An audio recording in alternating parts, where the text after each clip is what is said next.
It's time for MacBreak Weekly. We've got a big panel. We're going to talk about the latest news from Apple, rumors about an Apple TV, where's the Mac Mini, and a whole lot more. You stay tuned. MacBreak Weekly is next.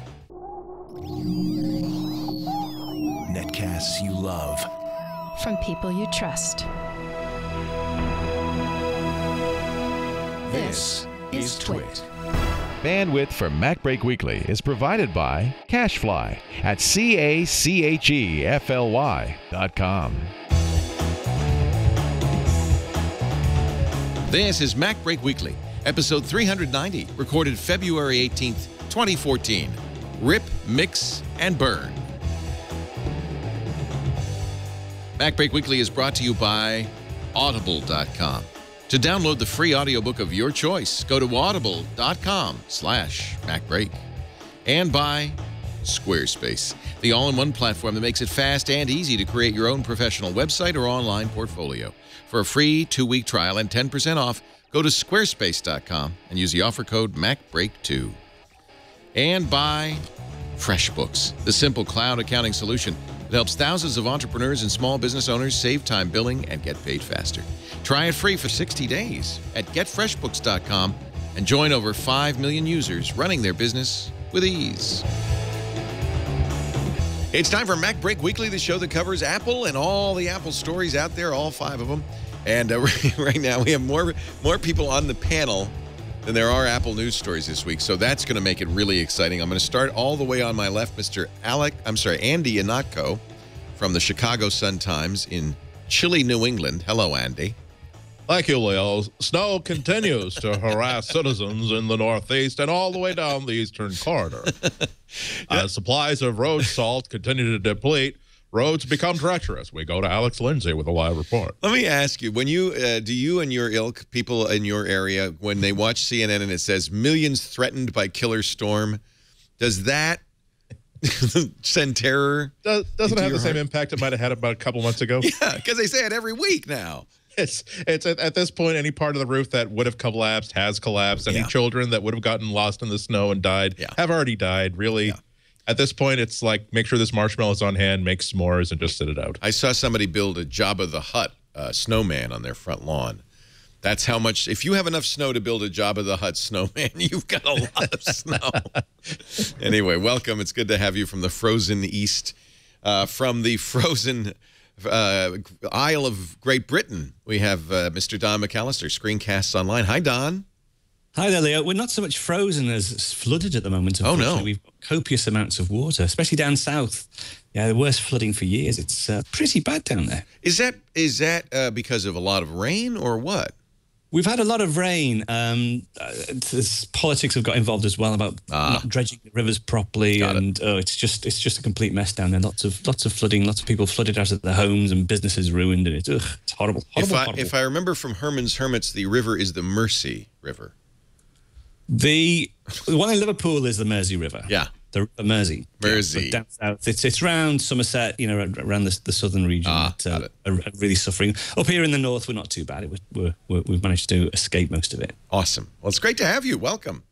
Good to be back. Good to be back. Nice to see you. Now, moving on, we're going to Washington, D.C., where our correspondent is sitting on the roof overlooking the White House. Alex Lindsay from the Pixel Corps. Hi, Alex. Yes, Leo, we're going to figure out exactly the Mac usage here at the White House. Alex actually looks better there than he does when he's in studio sitting next to me. I have, dedicated lighting. It's all about lighting. And you're being shot with a 4K camera. It's not a 4K camera, but it is a very high end. This is one of the Sony F950s that we picked up after Star Wars got finished. So it is. So this is the. Alice, can I say it's absolutely sickening because I watch local news and our anchor people don't look as good in their studio as you do right now. That's sickening. Yes, he's being shot with the Star Wars camera. Unbelievable. Well, it's laying around. I mean, we figured we might as well. I was in D.C. for other meetings, and it was like, well, we got an insert studio. Why not use it? That's how far that camera has fallen, ladies and gentlemen. It's now being used on a podcast. Hey, that's what I bought it for. If George Lucas knew, If that's what we bought it. Right. That was the first podcast ever in 1080p was out of this camera. Yeah. In fact, this is the original MacBreak camera. Yes, the original. Yeah. And it was used very heavily for a solid 6 or 7 years, and wow. It's still working. You ain't seen nothing till you see Sal Segoyan doing Apple In script 4K. in 4K. Every detail in his beret, crystal clear, and You know, we haven't done a 3D MacBreak. 3D Segoyan would be good. I think that I'll call sounds. Sal. Yeah. I'll call Sal. He would go for that. Sal would definitely. He's one of the most three-dimensional people I know. Okay, that's a plan. That's a challenge. He's just there's just everything about Sal says there's stuff in front of me and behind me. You know what we should do? What we should do is 3D in 4K on YouTube. Ooh, 2K Prime. Yes. And finally, we're still introducing the panel, ladies and gentlemen. An hour into the show, finally, Renee Ritchie, also from the frozen north of the 49th parallel, way north in Montreal, Canada, of imore.com. Hi, Renee. Hi, Leo. It's so cold up here. I won't even mention the temperature anymore. We don't care. I'm really sorry I left the back door open though and froze Andy. That was my bad. Well, anyway, great to have all of you. News just coming out that Apple has released OS X update seed 10.9.2.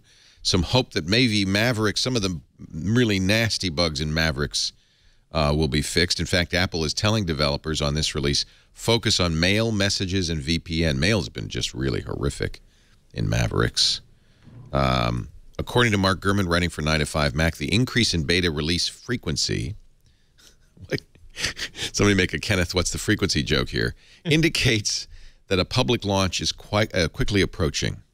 We'll also bring FaceTime audio to the Mac, along with contact blocking, which I've needed for some time, and you know who you are. Any word, Renee, from your sources about Build 13C62? No, I mean, they're still seeding it to developers. The mail stuff is still mostly Gmail related. Yeah. I don't know if the VPN stuff is their workaround for all those Vertemex patents. Oh, it's a patent fix, huh? Well, they have to do everything through relay servers now because they keep losing those patent cases to Vertemex, some evil V-named company. Shocking. I buried the lead. Our #1 story, Apple promotes young Smith to run human resources. This is how you know, people, I get email all the time. You don't talk enough about Apple's executive team. Denise Young-Smith will lead human resources, coming with experience in the retail division as the iPhone maker. That's what Bloomberg is now calling Apple. The iPhone maker seeks to attract and retain top talent. Smith is replacing Joel Podolny, who will focus full-time on Apple University. Smith is the latest woman to join Apple's top ranks, adding to Katie Cotton, who's been VP of Communications for some time, Angela Arendts, who is, I don't think, yet joined the team. She's coming as the CEO of Burberry to lead retail operations. And now you know why I didn't lead with this story. That's a very strong hire because I'm sort of familiar with some of the recruitment of this, and I'm told that when she does an employee training video on proper use of break room appliances, everybody understands that you're not supposed to use microwave popcorn in the microwave.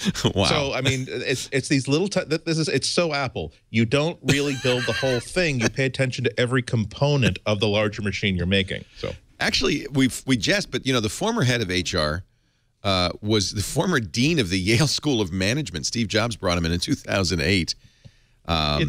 It's kind of HR the way Phil Schiller is marketing, though. I mean, the titles at Apple don't mean what they mean in any normal company in the world. Yeah. I mean, the reason HR is important is that's who does recruitment. It's not, we're not talking about, you know, break rooms management. We're talking about, this is the person who does the recruitment. I have to say that source did speak off on the condition of anonymity, so was not willing to put her full force. I'm sorry, I didn't say her, but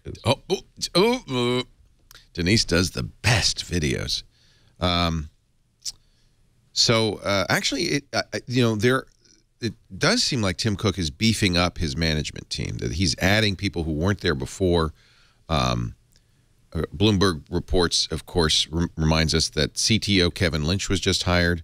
Paul Deneuve was hired from Yves Saint Laurent. Pete Distad from Hulu. So the team is getting bigger, and that makes sense. Tim Cook is a kind of guy. Seems to me the kind of guy who does not lead alone at the top, much like Steve did, but in fact leads by consensus. A big cabinet. Yeah. Former marketing executive Bob Borchers says Steve was never big on performance metrics or succession plannings or those kinds of things. Yeah, he led with the gut. Yeah. Podolny, the former HR person, actually created Apple University, which is the manager training program. He's going to continue to lead that. But that's what the HR person did, stuff like that. This was manager training, that kind of thing. So I think a focus, part of this is the focus on Apple DNA and preserving it.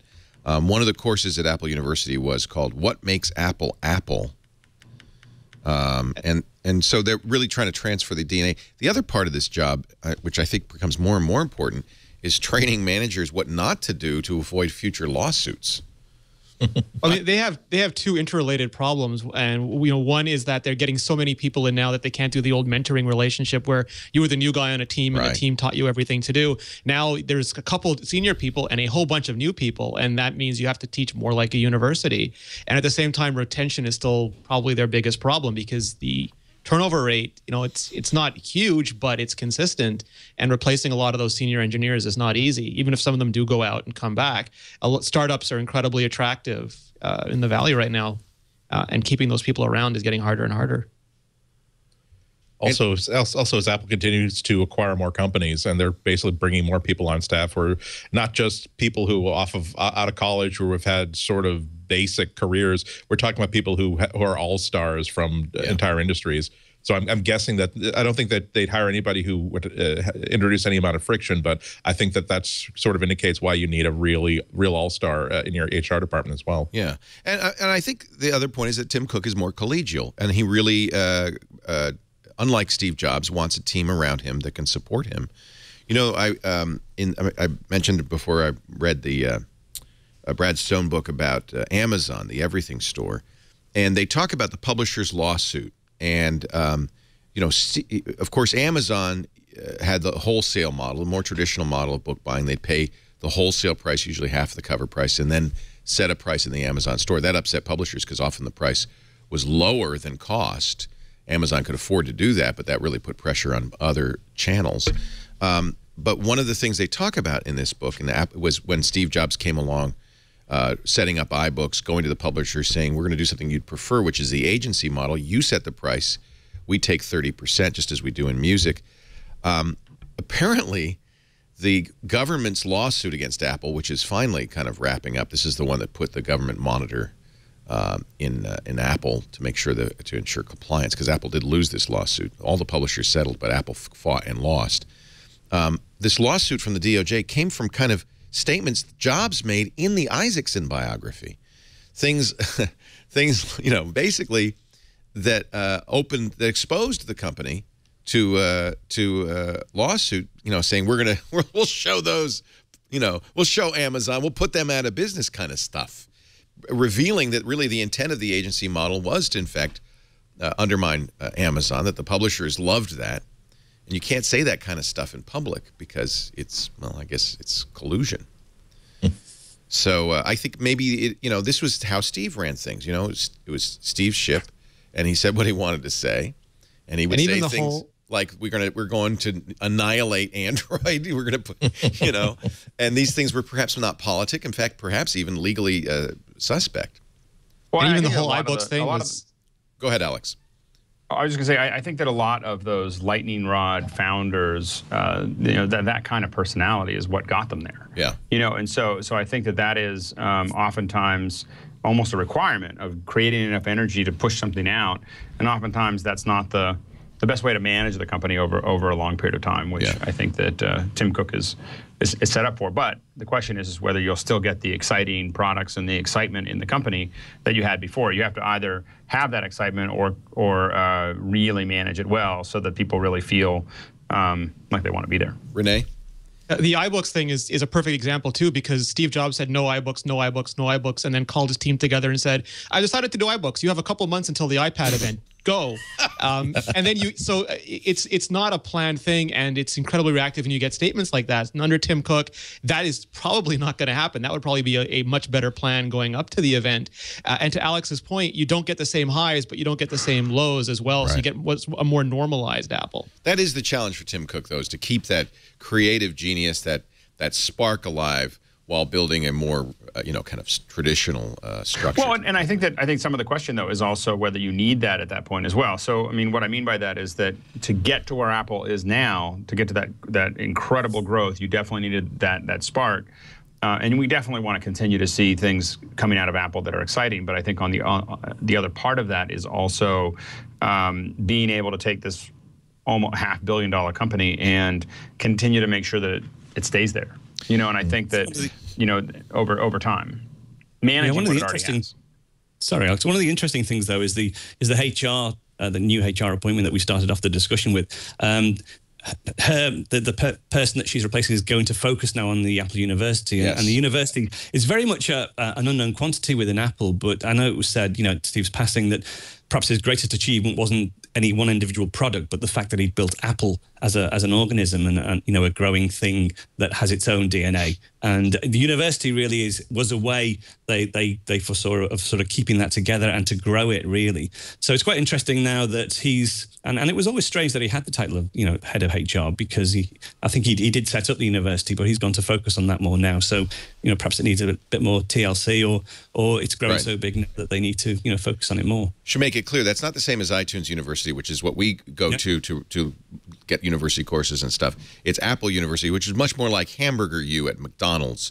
It's where that's probably not or Pixar University. It's where executives and management get trained to preserve the Apple DNA, and I think it's really telling that Tim Cook is continuing this effort. This is very important. It's one of the secret parts of Apple's success. They, as a company, I can't think of many companies of that size that spend focus so much of their effort on actually producing products and actually producing things that are forward-facing to consumers, without wasting so much time on internal crap. Right. That does nothing but prevent things from happening, cause people to leave before their work is done, and all kinds of other inefficiencies like that. So I'm sure I think that's one of the things that makes Apple so successful. And all they have to do is just look up the coast a little bit to Redmond and see what a hash Microsoft's made of things. Yeah. To realize that there's a better way to do this. Apple announced another big dividend, $2.6 billion to shareholders. Here's another thing that would never have happened under Steve Jobs. He resisted this for years. This is in addition to the buyback. However, Apple's cash position is still excellent. They still have plenty of money in the bank. And of course, one of the things that Cook and others have said is we want to keep that money in the bank so we're nimble. Perhaps that's where MarketWatch came up with this actually San Francisco Chronicle with this very interesting story that Apple might have met with Tesla to talk about acquiring the electric car maker. Credible? No. No, I think they met with them, but it wasn't for an acquisition. Okay. The Chronicle said Apple is looking at the medical devices business, specifically technology that could predict heart attacks. Oh, that's a separate story. Tomlinson Holman, the audio engineer who invented THX, he's the TH in THX, is and somehow he is going to look about how you could predict heart attacks by studying the sound blood makes as it flows through the arteries. That'd be something you can listen to on a watch. Our own Dr. Mom in the chat room says she's spoken to cardiologists about this crazy notion. She says it's a non-starter. So we got two non-starters. Yeah. I do think the more I hear about these really, really fine-grained rumors about Apple medical devices, the more I think that of a device like that as sort of like Google's self-driving car, where it's something that they can definitely work towards. It's something they could even build a working thing of, and it's something that the company can even think is a very important thing for them to pursue. But the leap between having a demonstrable product and having a product that they can actually sell, not only to consumers, but also that the government will let them sell, is just such a huge gap that I'll be prepared to be dazzled and amazed by the day that comes when that thing is actually available for sale. So did you see that article, Renee? Richie, it was kind of leaked out on yesterday at night, last night, or 2 nights ago, I guess, that Apple's, but now see what's interesting is it's not just Apple, it's Apple's M&A guy, Adrian Perica, I liked Seth Weintraub's take on 9 to 5 Mac because he follows the electric car industry quite a lot, and he was thinking there's significant overlap in their interests in numerous areas, especially battery technology. And Tesla's building a big battery plant. There's a lot of things going on with battery supply and demand, and I mean we're not looking anywhere near graphene batteries yet, but graphene batteries are definitely on everybody's radar. Right. And there's a lot of things Apple could do with Tesla that does not involve them owning stores that sell cars. So the reason these two stories go together is they come together in this article in the Chronicle from Thomas Lee and David Baker. They quote analysts who are saying Apple's got to do something with their nearly $160 billion in cash. But that's, again, this is investors who say, give it to us or spend it. I think that the dividends is a waste of money. I mean, I think the buyback makes sense. A buyback, is slowly taking ownership back of the company, and I think that that's a useful endeavor if you're going to do something that makes the investors happy. But I don't think that I don't think they get more out of the dividends, and I think that it's just, to me, that's just burning cash. I mean, $2.7 billion. You could take 1,000 bands and fund their album and put it on iTunes exclusively. Right. You'd probably get a lot more upward push from that than basically throwing it into the fire, as far as I'm concerned, from a company's perspective. Dividends, if you're a company that's failing or that's really not going to have any more growth, that's one thing. But you're talking about a company that continues to make more profits every quarter than it made before. Right. This is not a PG&E. This isn't a utility that needs to give away dividends because there's no other reason to invest. And so I think that the buyback makes sense. I think the dividends is they might as well just throw it into a big fire. It might be a way of giving money back to just silence people like Carl Icahn and hope that they can move on. But he's asking for buybacks. He wants cash. He wants money. He wants to sell his stock for a big bump. I'm sure that obviously there's guys at Apple that are a lot smarter than I am. He's dropped that, by the way. So I'm sure there's good reason. But I think that he has dropped it because Apple did enough, and mostly there's enough people that came up against him to I don't think people want Apple to lose its. So this whole pipe dream, and I think I agree with you, Renee, that it's bogus about buying Tesla started in October when a German investment banking analyst, Adnan Ahmad, created a media stir when he wrote an open letter to Tim Cook and Al Gore urging the company to acquire Tesla. It's like, but that's the problem. We get crackpot emails all the time, but that doesn't mean it's a story. This is what he wrote. I know this is a radical and potentially transformative idea, but this would radically alter Apple's growth profile. In Elon Musk, who could strike up a partnership and obtain a new iconic partner. Elon Musk is one of the few people who could be the next Steve Jobs. So, that kind of makes sense. But he wants to run Tesla. He doesn't want to go work Yeah, Tesla's doing great, right? There's no reason Tesla should sell out. Like Steve Jobs never sold to IBM. Tesla's not next, right? It's not, they don't have anything that Apple needs. Well, except also, Elon Musk, maybe. I don't think they even need. I don't think they need Elon Musk, because when I first heard that idea, I was thinking I just don't see Elon Musk fitting in at Apple. Because he really he feels like that's that kind of guy who just doesn't want to have another person above him in any capacity. That's not the mode of some guy who simply says we're gonna do a revolutionary electric car and we're gonna make this company successful. That's not the sort of person you need to get there. A partnership isn't out of the question. That big 17-inch screen and the console of the Tesla, shouldn't that have an Apple on it? But the automotive industry is primed now, especially with iOS in the car, which hasn't yet come out. It's due to come out soon. But they do strike me as being the sort of company that they would partnership with to sort of create the high-profile brand and get it out first, perhaps to Tesla, or integrate it in some ways we can't think of yet into their particular brand of vehicles. I think one of the biggest problems is this viral stupidity that's hitting the media that sort of feeds off the market, where they say Apple is a hit-driven company. They have to have a hit. If Apple does not have a new product, they're a complete failure. It doesn't matter how many billions of phones they sell, how much money they make. They can make more money than Exxon, but if they don't have another hit product every year, they're going to be an utter failure. And the day after their next hit product comes out, if they don't have another one, I'm going to call them a failure all over again. That's how they. I think that that's how they climbed the ladder to where they are, but they don't need to continue that trajectory. Well, the market thinks they do.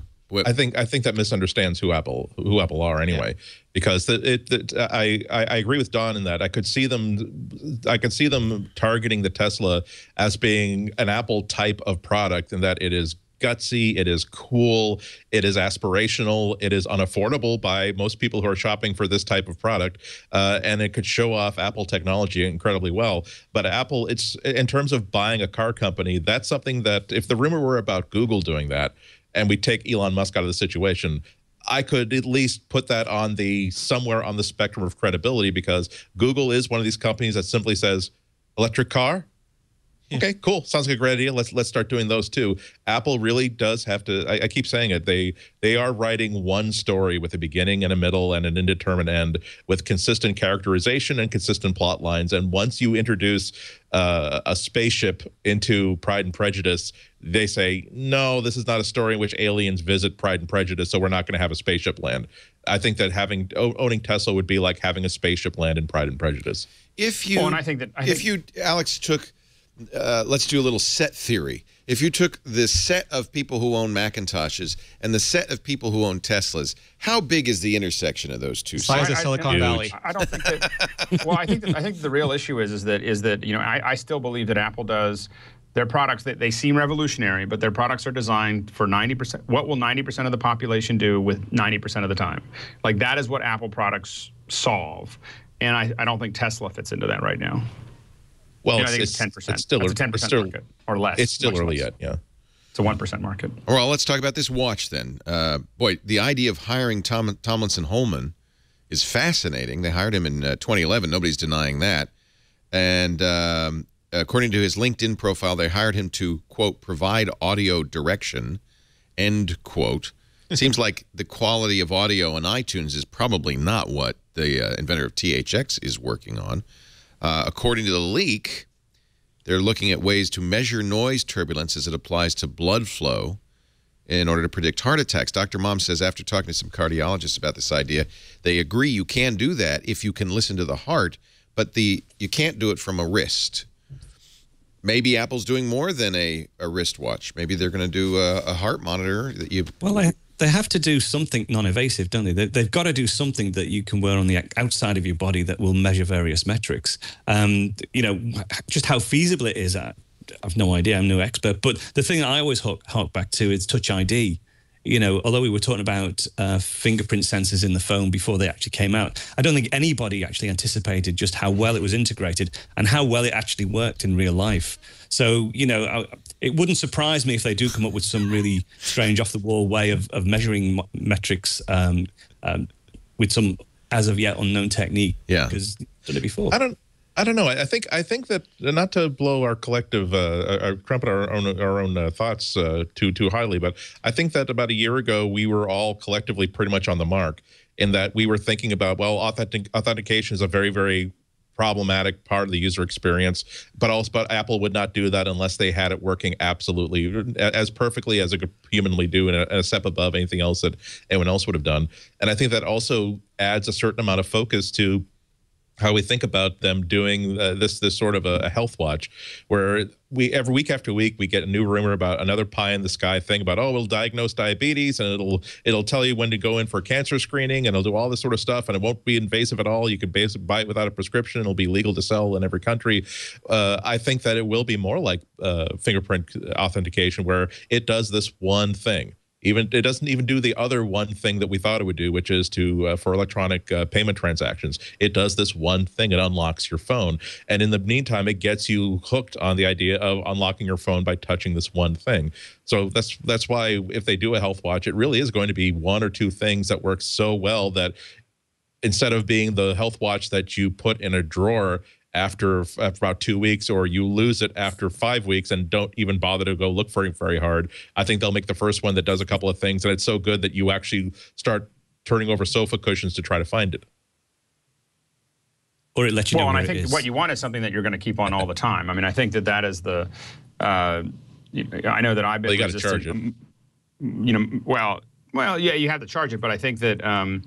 The issue that I have is that, with the Nike Fuel Band, which I had for quite some time, is that it was another, I could almost do everything I wanted to do with it. I mean, I had time and I could figure stuff out, but I really wanted all the other little bits and pieces that I have with the watch that I have, you know. And so, if I can get all of those things, you know, in one place, I really don't want to put something on each wrist.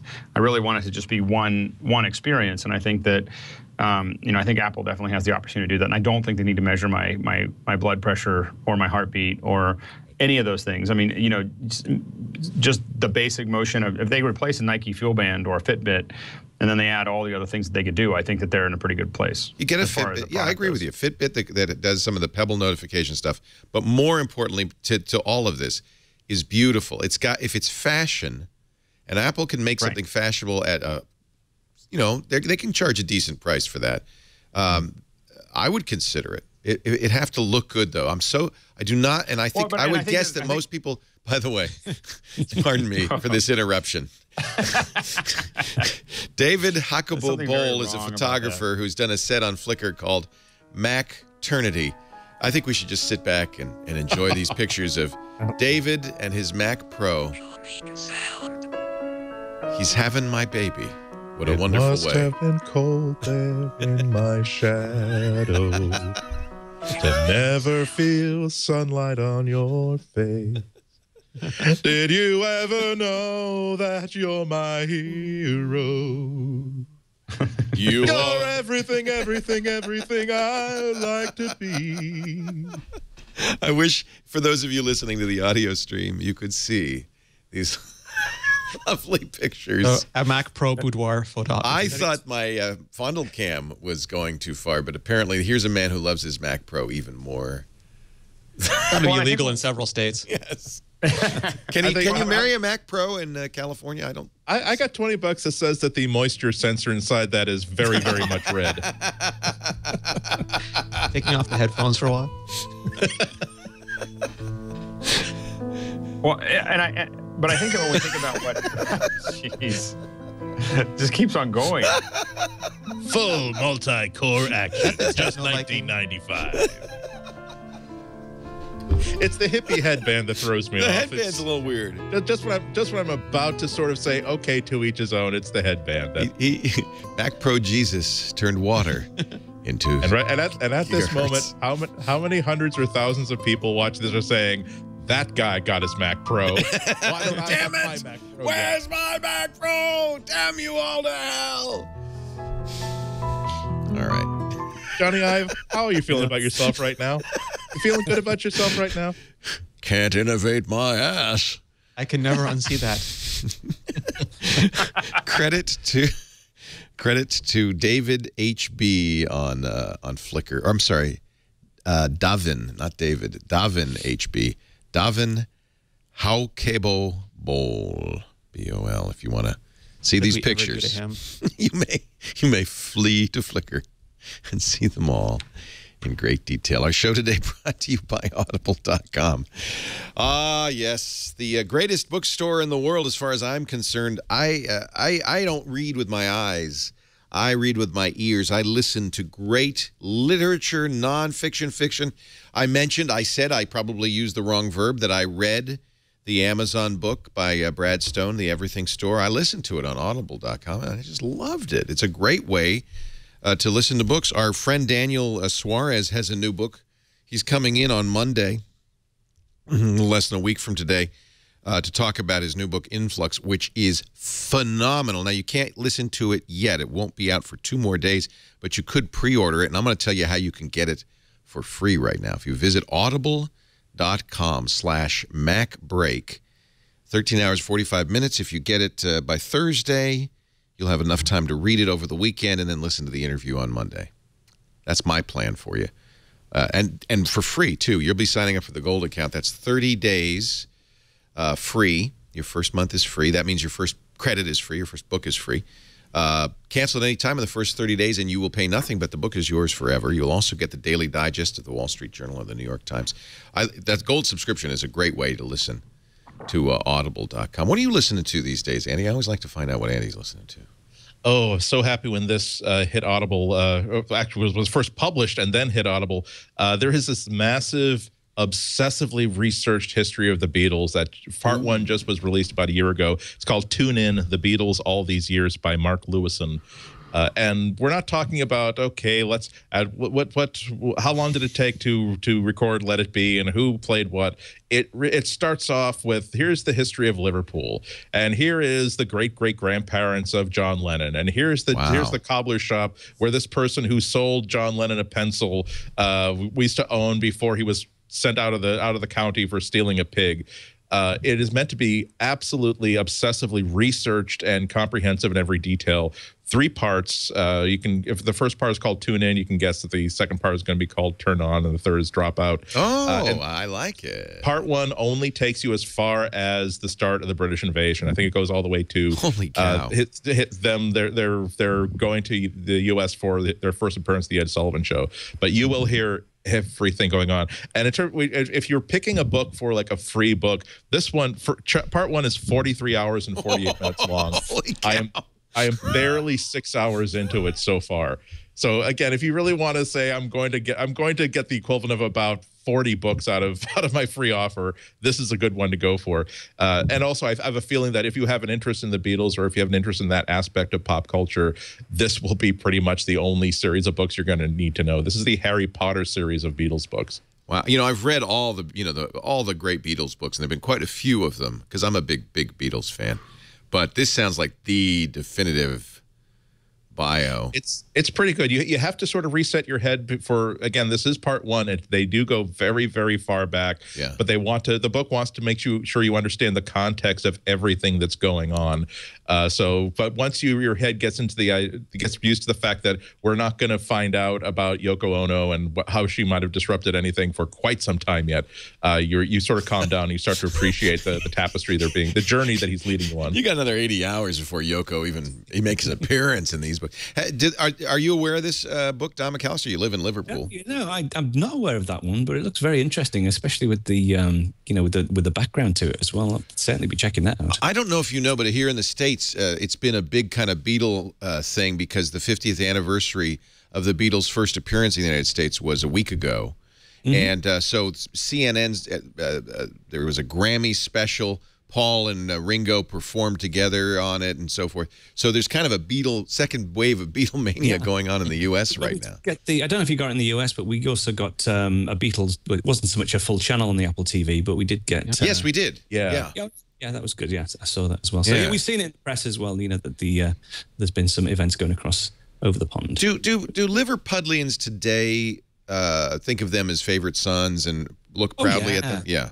Yeah, very much so. Yeah, it's a big part of the renaissance of Liverpool, to be honest, because the docks have all been redeveloped. We've got museums, not just for the Beatles, but for the whole history of the port, because it's quite a famous and as a port, Liverpool's quite pronounced in England. But the Beatles, local history. Yeah, we have a lot of Beatles museums. You can go and visit Paul's and John's houses as well. They're now owned by the National Trust. And they've been renovated to the 1960s, so you can actually... I'm not sure if you can go in John Lennon's, but you certainly go in Paul McCartney's. You can go on a tour, and there's, a magical mystery tour bus that takes you around, and you can get taxi tours that take you to various places. And lots of the songs are actually real places in Liverpool, like Strawberry Fields and Penny Lane. Sure. And so you can see all those. Yeah, it's quite a big thing. And we have a themed Beatle hotel as well called the Hard Days. Wow, like Hogwarts. Well, as usual, Andy, you've changed my next Audible purchase. My credits come up February 22nd in a few days. So now I'm going to make Tune In: The Beatles All These Years and Daniel Suarez's book, my next listen on Audible.com. Influx or Tune In, your choice, but you're going to get one of them for free. Audible.com/MacBreak. I'm telling you, it's the best way, in your car, at the gym, when you're doing the laundry, whatever. I listen to Audible all the time. I love it. Audible.com/MacBreak. We thank them for their support over these many, many years of MacBreak Weekly. Yeah, now I have to order that book. This is exciting. I didn't know about this. Actually, it reminds me, my claim to fame is that I actually saw the Penny Lane video being filmed when I was Really? Yeah, when well, you were a kid. I used to go to school in Wavertree, where I originally came from, and that's where Paul, I think, originally came from as well. Cool. But our playing fields, the school where I was at didn't have a local playing field, so we used to go to Penny Lane, a place called Grove Mount, and on the school bus, we used to have a get bus there, and we saw this weird policeman or something, or this military man on a horse with a camera spinning round. So it was actually, we saw later, it was, they were actually filming the video for Penny Lane. So That's really neat. There's actually a shot of the bus. It might have been the bus I was on in that video as well. One of the green buses. Don McAllister is in the video for Penny Lane. Look closely, and you will see. Now, I don't know if you like see a therapist for any reason, but you should just like bring that up just as a memory from childhood, just to see how many sessions before the therapist actually figures out, oh wait, no, this is not just like an imaginary thing. You actually did see someone on horse, a military man on horseback being surrounded by cameras. This is not an offshoot of your persecution complex as a result of being a podcaster. But how many? I mean, really, the cultural influence of the Beatles. How many of us can hear the words Penny Lane and not start in our heads going, Penny Lane, there is a marble time. I mean, it just comes immediately. It's so much part of our cultural background. You're very lucky, Don. That's cool. Yeah, that's good. So if you are not Davine and you didn't have Macternity recently, you may be disappointed to know that Mac Pro ship dates are now April, according to the store. And that if you wish, you could spend 50% more and buy it on eBay. A little profiteering going on. Mac Pro scalpers. Mac Pro scalpers. Ship estimates for new orders in the U.S., China, France, Germany, Japan, and the U.K. all heading into April. Is it short supply? Is it excessive demand? Renee, do you have any ideas on this? Well, I mean, they're doing it in one factory in the U.S., and it's probably Apple on all these conference calls talks about being in balance, and it's a brand new product. Everyone who wants one has been waiting for it for years, so they all ordered it immediately. And what we're seeing with the dates is they keep pushing out 6 weeks. So to go into a new month and it leaps, it seems like it's even further away, but it's still roughly 6 weeks away. So it's not getting worse, but it's not getting better yet. And until they meet that initial demand, it's not going to get better anytime soon. Now, I'm looking at the store, and I see available to ship April, but available for pickup. But that's same date, right? It doesn't mean I can go to the Apple store and get it tomorrow. I would get it in April. Is that right? If you have a business rep, you can go and see what they can do for you. And sometimes there's different supply for the stores than there is for online, but you're probably not going to get it much, if any at all, earlier than that ship date, fortunately. And I think that this is actually one of the real challenges of doing this kind of work in the U.S. is because one of the things that China has been very good at is when they need to ramp, another 30,000 people or 10,000 people or whatever, that has been more doable than necessarily doing that in the U.S. And so I think this is also some teething, of building a U.S. firm, which I think that Apple is very committed to, and I applaud them for doing that. But I think that it is more challenging to produce in mass here. I don't think I'm going to make infrastructure anymore. I'm going to make a wild guess that it is not the Texas factory that's the problem. I bet you they can produce enough Mac Pros to fulfill demand. But there are components in here that I bet are in shorter supply than the Mac Pro itself, like those Fire Pro cards. Doesn't that seem credible? I mean, this is the only product they could probably manufacture in the U.S. because this kind of short supply of any other product would be untenable for them. So they're taking all the pain on the Mac Pro. But I think you're right. It's a confluence of the components plus the manufacturing plus a new facility plus a brand new product, which often has higher more yield rate issues than other products. Yeah. One wonders as well if it's not a pricing thing as well, because I think I've seen plenty of articles on the net saying that you can't actually buy a Mac Pro, the raw components, for the same price, and it's such a good deal because the high-end components. Exactly. I'm wondering whether or not they are constrained, not physically because it's a low yield, but because they've got X amount of processors or X amount of the video components at a set price, and they can only sort of ramp that up. There are two components in here which are very, very expensive, which I bet you are in short supply, and that would be the Xeon E5, the Intel processor, which is brand new and probably rarer than hen's teeth. And by the way, thousands of dollars by itself, like $2,000. And then these AMD Fire Pro workstation GPUs. I'm feeling more and more guilty about my Mac Pro. But you love it, Leo. Leo, I love it. Are there some photos you haven't But all posted of yet? us are still waiting. The nude photos will be on my how- Flickr stream later. Yes. And how hard are you pushing that, Leo? I mean, you know, I Not think at that, all. I'm surfing the net and getting email. I could be Command using a Safari works well. Chromebook. Leo, I can trade you a great iMac for your Mac Pro, and then Or even a Get Mac in line, Alex Lindsay, because remember, I have a stable of editors here who are using 3-year-old Mac Pros, each and every one of which keeps saying to me every single day, you know that Mac Pro you have at home? You don't really need dual Fire Pro GPUs, do you? If you really loved it, Leo, you would let it go. It might be time to hire a food taster. just inside the cottage. Just inside the brick house, that's all. See, I gave up my WWDC ticket because I felt guilty about going, and putting a proper developer out of their place. So that's why I think you might have to do the same, Leo. I've put in a proper editor out of his place. Hey, are we going to see a new Mac Mini? The drumbeat pretty strong that it's time for a new Mac Mini. According to one source, the Belgian online store, computer store, showed an i7-based Mac Mini and a Haswell-based Mac Mini. But, of course, that could just be a dummy ad. That doesn't mean Apple's doing it. well, I sure hope they do. I mean, to be honest with you, in many ways, I'm more excited about a new Mac Mini that was beefier than necessarily a Mac Pro. I mean, a Mac Pro I need here and there, but one of the reasons we're looking at buying some of the Mac Pros that we're looking at getting once they become more available is actually more to do with things that we would do with the Mac Mini. It's just that the Mac Mini graphics processor isn't quite fast enough. The CPU isn't quite fast enough. What would it need? Really What would you Mac have to Pro. have to make it a competitor? Well, we need a graphics processor in the Mac Mini that is comparable to the MacBook Pro. Have they ever used a dedicated GPU in a Mac Mini? No, I don't think so. You're going to get the Iris Pro graphics at best. Is that good enough? No, probably not. I mean, I think that those are the kind of things. Like it's being able to get a dedicated processor, being able to have some of the new chips. Those are the primary things that I would love to see. In that, and that would actually.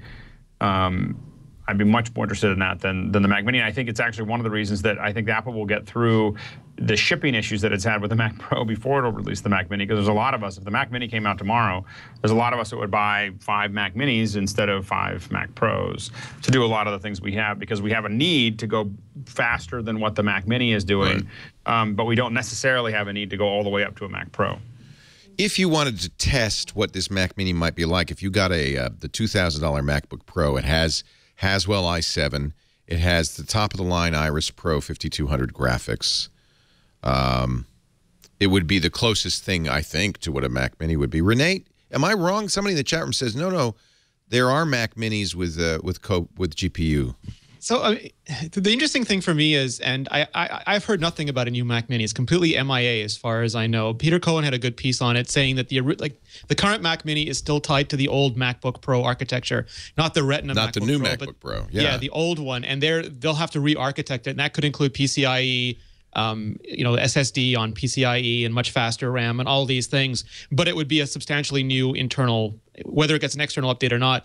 On the inside, it would be a substantially new computer, and it would require the new Haswell chipsets and all that. And it could simply be a matter of Apple can only do so many things at a time, and come WWDC, we'll see the new generation Retina MacBook Pros and the new Mac Mini to go with it.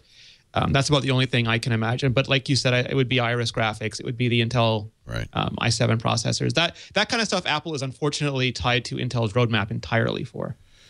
The Norse god Jim Dalrymple at The Loop, talking about Peter Cohen's article, said it certainly will be interesting to see what Apple does. But he points out Apple's interest has been with the iPhone, the iPad, the MacBook Pro, and I guess you'd have to include the Mac Pro, and not so much the Mini. Is there a market for the Mini? Obviously, Alex Lindsay would buy thousands. Home theater PCs, education PCs, servers. Yeah. Also, I think. Go ahead, Andy. I was about to say, I think that the center of gravity of computing is moving more towards a machine like the Mac Mini than even the iMac, because if you think about it, the value of a Mac in 2014 is a box that, yes, you sit down at it, you have a monitor connected and a keyboard connected to it, and you do work on it, but it's just as helpful to you as a device that serves content to all the other devices inside your house.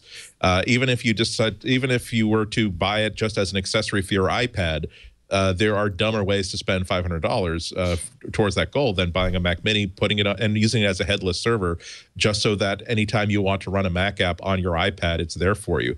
So I'm just giving a couple of different examples of the ways that people are using computers differently today than they were even 5 years ago, and the way that the iTunes ecosystem and the new features of iOS 7 and Mavericks help you to leverage that.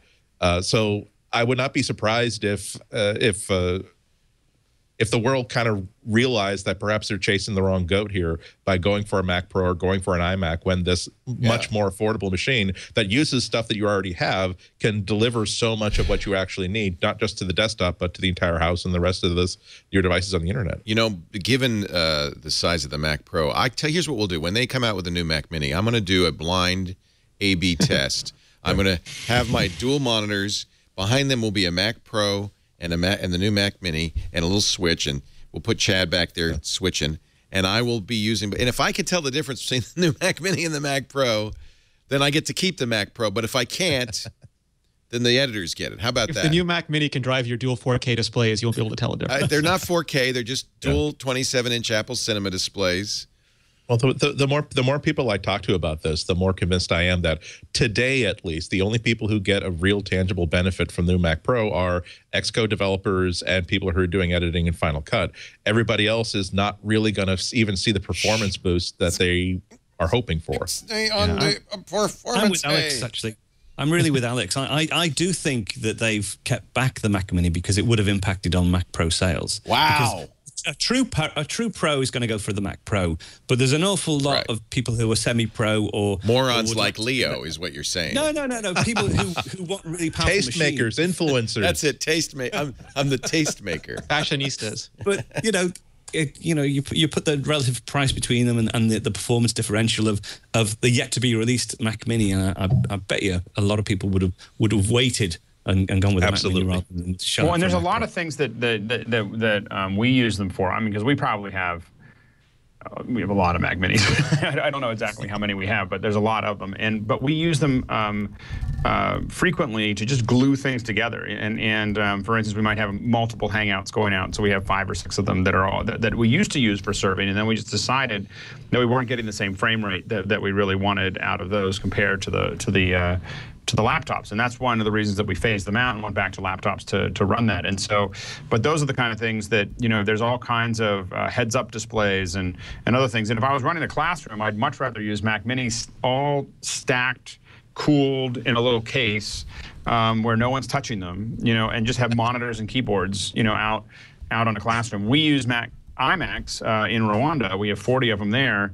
But the reason that we use them there is specifically because of the graphics processors and because we're doing 3D and video and everything else. We can't quite do that with Mac Minis. But if I was running a classroom that wasn't teaching media, I would definitely use Mac Minis and then just pipe all those things out, because then you set that all up and now it's all centralized, it's secure, it's taken care of, and people only touch what they want. What I'd really love to do for some of those classes, of course, is to get a more open architectured Apple TV. I think for education, I think there's a lot of interesting things that you could do with that as well. When you're talking about distributing. Intel makes a similar device, the NUC. I'm curious how well that's selling. Now, it's a Celeron. It's not a Haswell. What's it called? The NUC, the new unit of computing. Oh, yeah. But it's, it's like a hockey puck. Maybe it's a little bit big, more like an Apple TV size than a Mac Mini size. I'm curious how well that's selling.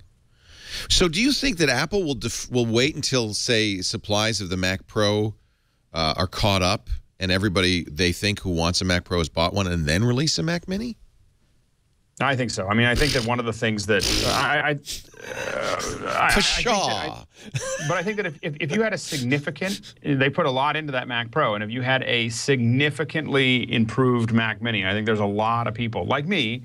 I would, instead of buying 8 Mac Pros, which is what we're planning to buy as soon as they're available, we would drop that to 2 or 3 immediately. What if and move to the Mac Minis? They made it look like a Mac Pro, but the size of a soda can.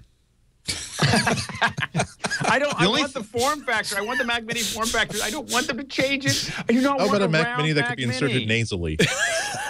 I think the odds are, though, that if Apple had a Mac Mini ready to go, you would be hearing more about it. Like it would have leaked by now. There would be a lot more rumors about it. They generally tend to race to that finish line and then just make it in time to release it, and then they have an event.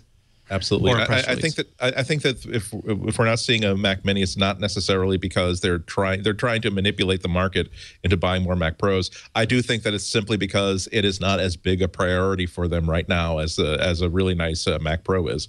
Also, because when you think about it, you're not really, when people hit the Apple Store, they've got cash in their hand. If they can put $3,000 of that into a Mac Pro, they would actually buy it if they could get it sometime this week. When they see that they're going to have to wait 3 months for it, that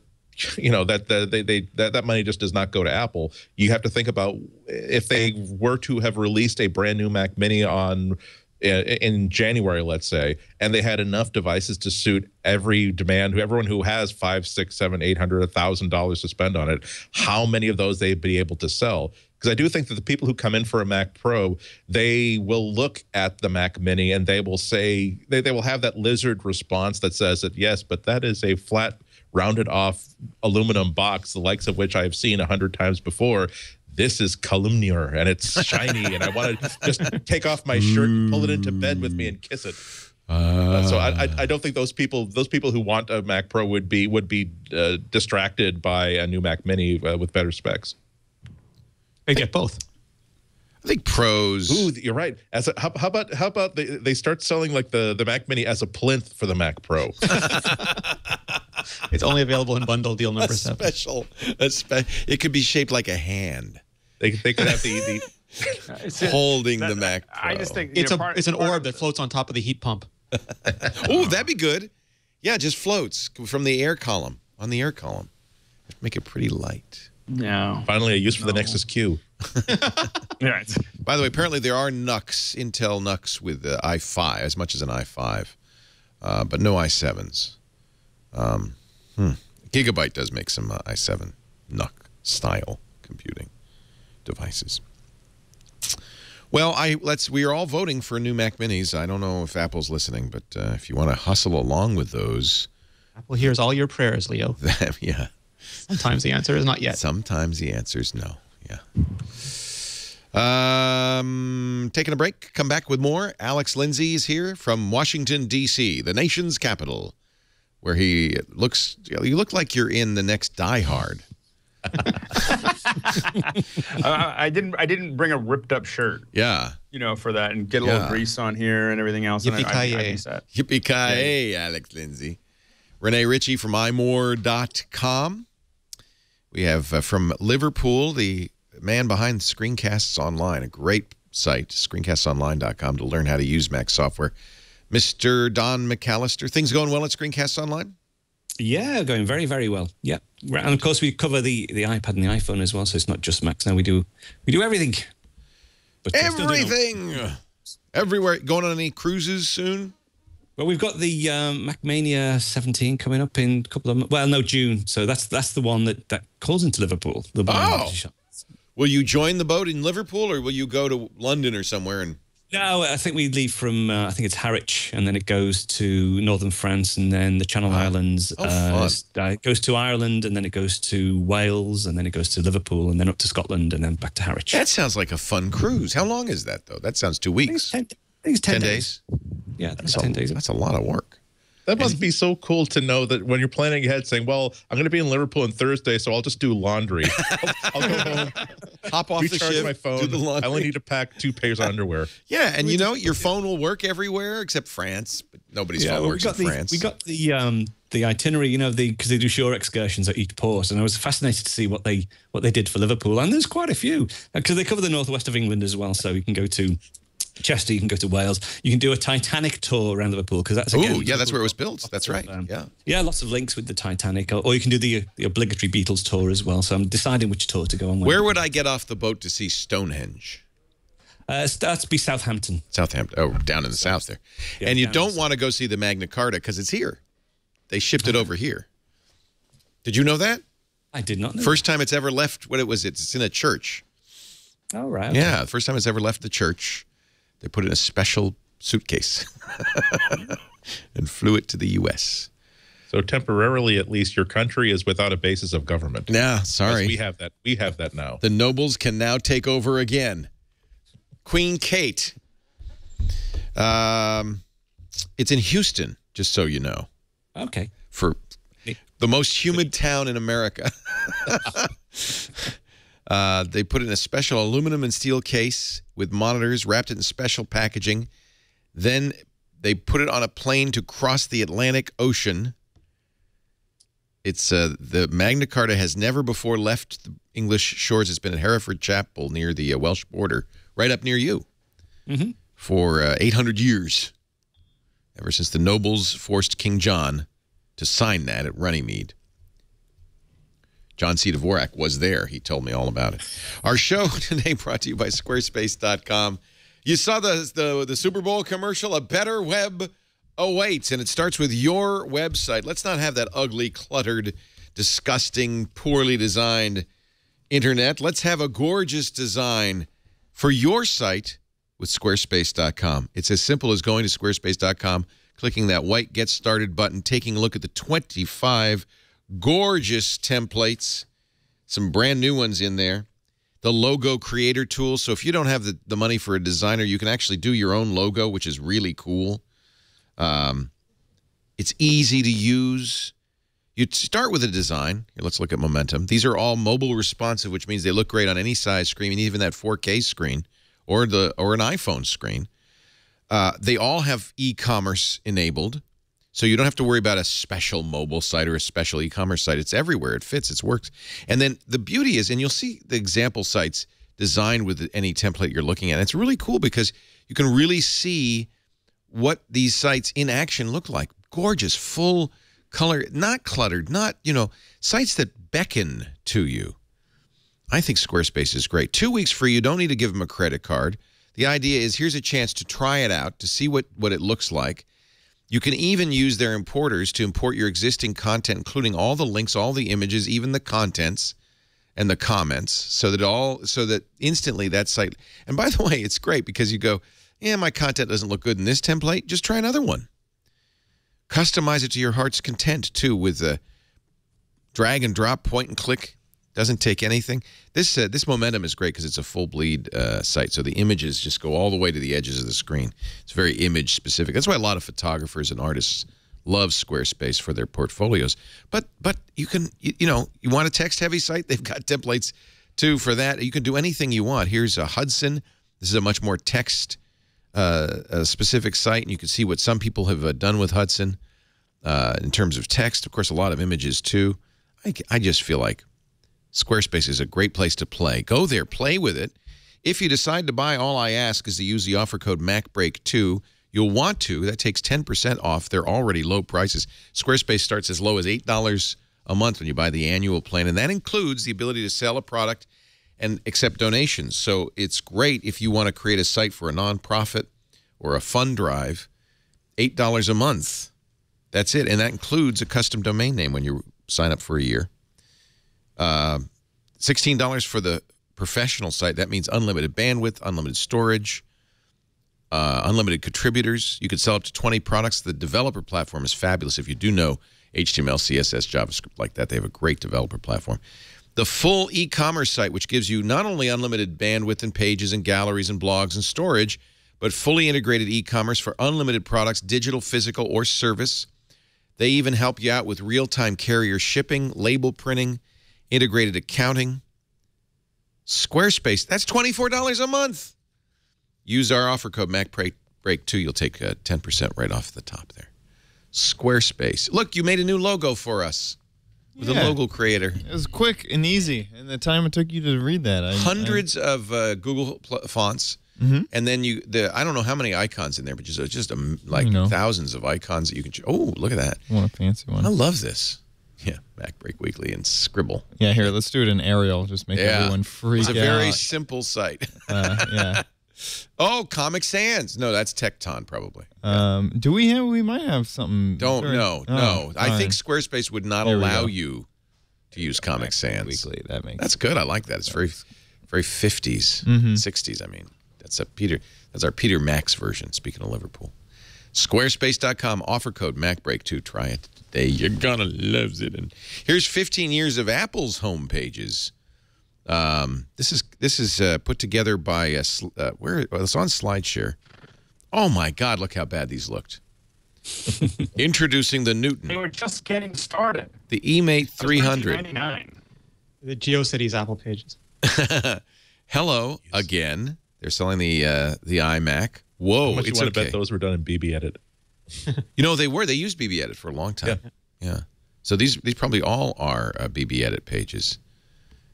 See, the freaky thing is when sometimes you actually go to a modern website and suddenly it collapses down to that 800 pixel wide formatting, and you know that, oh, they haven't really updated this layout since 1998. This should look, though, I mean, this is when it started. They've got the tabs. This starts to look a little bit like the actual Apple site today, but this goes back to OS 9. And when they're doing cards, even then they had cards. Apple keeps trying that idea. Your Mac is new venue for indie filmmakers, says the news headline. Apple decided, this is year 2000, May 2000. Oh, we had those Canon XL2 cameras. That's how Twitch started. That's actually the SL1S, but yeah. Is that an SL1? You recognize that? Yeah, the XL2 I think had a different. It had a sort of conformed back body, and that's the you're right. red sort of. Chad, blocky. you're kind of an Canon XL nerd. I was in love with the XL series. I didn't know this about you. Make your own that's a ZR10. That was remember that? We called that the ZR bad boy. Yeah. Oh my god. It was cheap. Yeah, it was horrible. You got this tiny little screen. The what is it? The log and capture sync would go out all the time on those things. Buy now with one click. This is probably what Apple got sued when Apple got sued by Amazon. Yeah. Did they? Because Amazon owned that patent. The one click buy. Maybe they made a deal. They really did. They really did perfect the Jelly Belly button. Oh, look at that! I mean, that is lickable if there was a jelly button.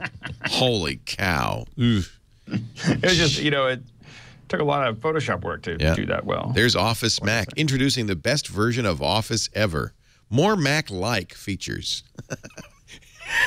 It's kind of like a Mac. CD storage case as well. I liked that case. Remember that case? Yeah. Oh, ladies and gentlemen, my Mac. Yours too, Andy Anako. He's got one right behind him.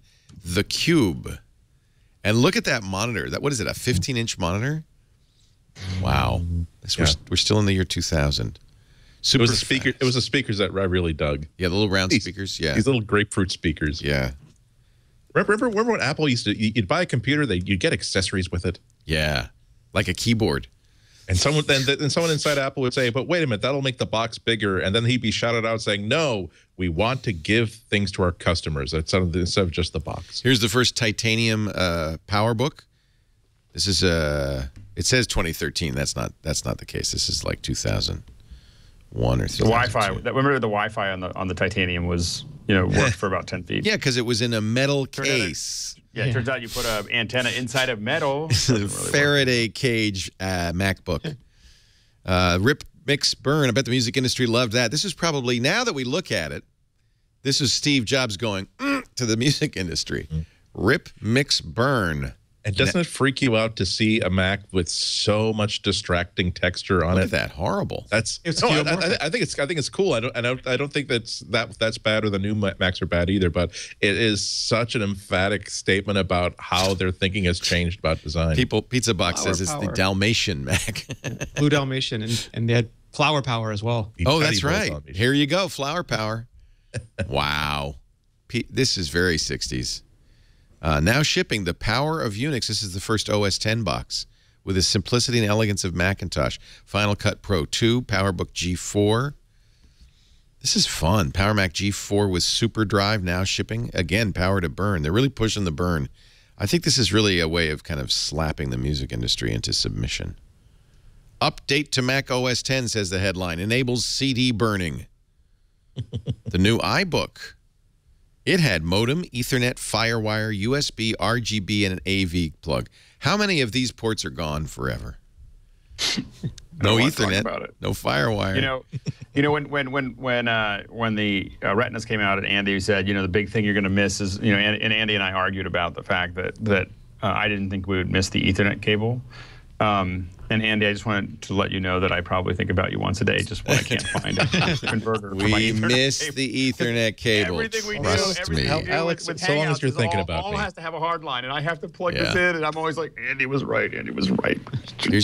What do they call this? The plastic Power Mac. That was a beautiful one. Marquez Brownlee, MKBHD, has a few of these in the background of his shot. I always seen this. 9/11. This is the 9/11 page. Our thoughts are with those who were affected by the tragic events this week. And then a link to the Red Cross. That's tasteful. Very tasteful. Very nicely done. OS 10, 10.1. They're still selling...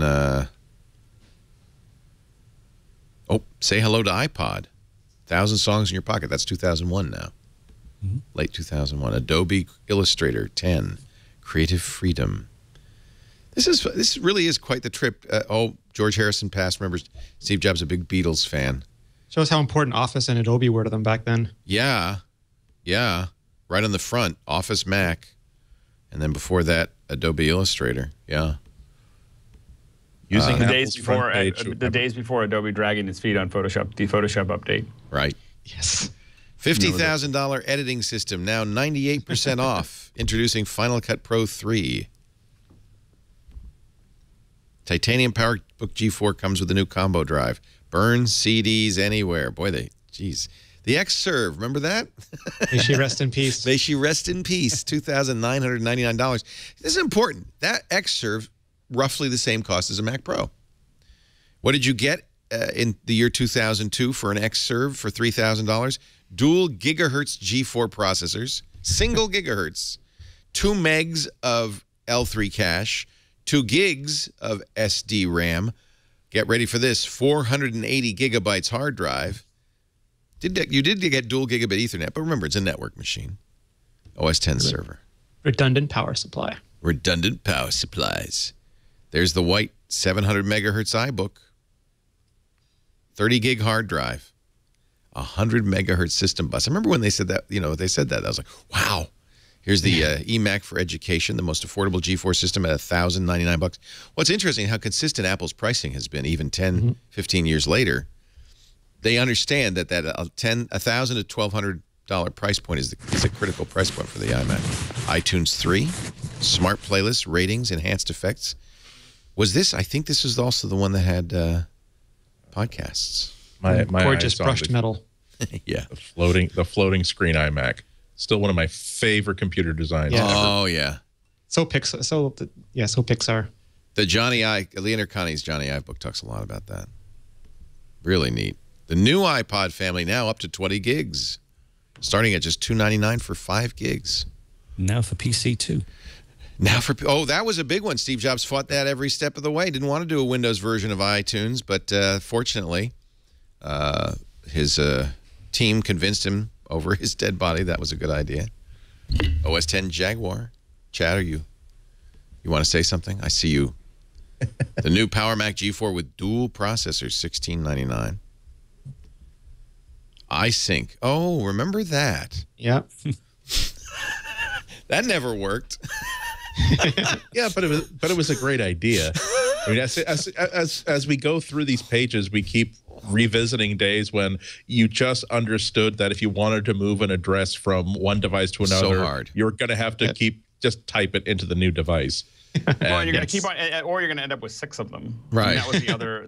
That's what happened with this. Or even better, none of them. Right. Yeah. Sync is hard. Yeah. Yeah, they put the Palm 5 logo there, but it always would disappear for me. It would just would be there and then gone. No, I just remember, I distinctly remember one of the first times using iSync. And have you ever been so mad at your computer that you rationally know that this is an inanimate object, but you still have to talk to it anyway? And I just remember being right there in my office, talking to this machine saying, yeah, you see, I had this device that had no addresses in it, and I had this other machine that had about 800 addresses in it. And when I said sync, I just thought you'd understand that I wanted the device with no addresses in it to have everything. Not that, oh, I guess he wants no addresses on the big one too. Okay, fine. I guess I'm just stupid. I've just been using computers since I was 10 years old. I'm a bit of a neophyte. I'm not what you'd call a techie. Yeah, I was just, and then I had to get into the car and drive in circles for about 2 hours at 1 a.m. because we were pretty excited when the new iPod came out. Here I am on CNN. The industry has also been rocked in recent years by something else, but it has been a good thing. We're talking about the iPod.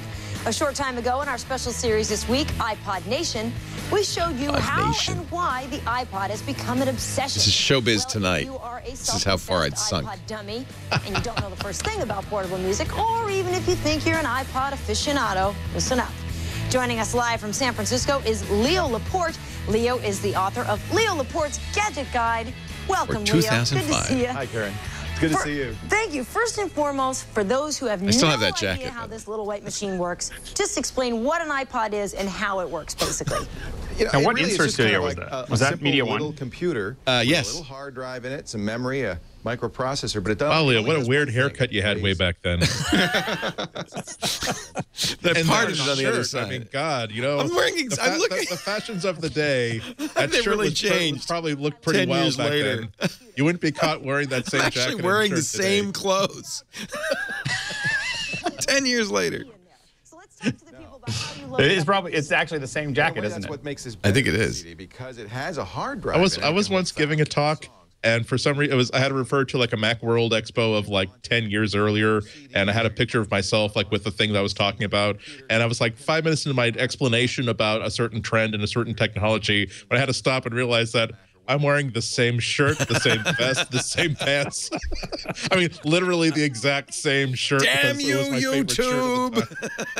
Damn you! I'm talking for those people who are afraid of computers. Right. These Nice are set, huh? easy programs to use. I think it's all green screen. Self-explanatory how you click and buy a song, right? Well, it's as easy as a computer program can be. I mean, a lot of people are, baffled by the whole idea. Actually, though, if we do like a multi-screen with like that video and Alex, it's like CNN and like from our correspondent in San Francisco, our correspondent in Washington. Yeah. Or you buy the music. For now, we go to Alex Lindsay in Washington to explain the Newton. It's on the computer. Once it's on the computer, of course. Actually, it could be cool because like while Leo was talking in that video, like Alice could just be talking over it, and it would be exactly like any news like panel discussion. It's all the same. I hated doing those showbiz. So let's go back. That was prompted by somebody in the chat room. Thank you. Oh, remember this? The Switch ads? My PC wasn't plug and play. It was plug and get mad. Janie Porsche. She saved Christmas. Aw. Thank you, Janie. I do it all on my Mac. Johnny Jack Loan. That's my future Mac Pro owner.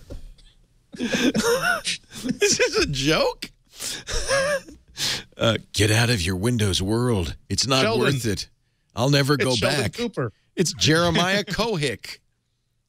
He is. He's now. I don't know. Oh, look, Richard Ziskin. He owns the America Umbrella Company. If you have a small business, get a Mac. So this is obviously a campaign. There's Jimmy Carter. That guy we flashed before. He wrote an essay about when Steve Jobs passed away.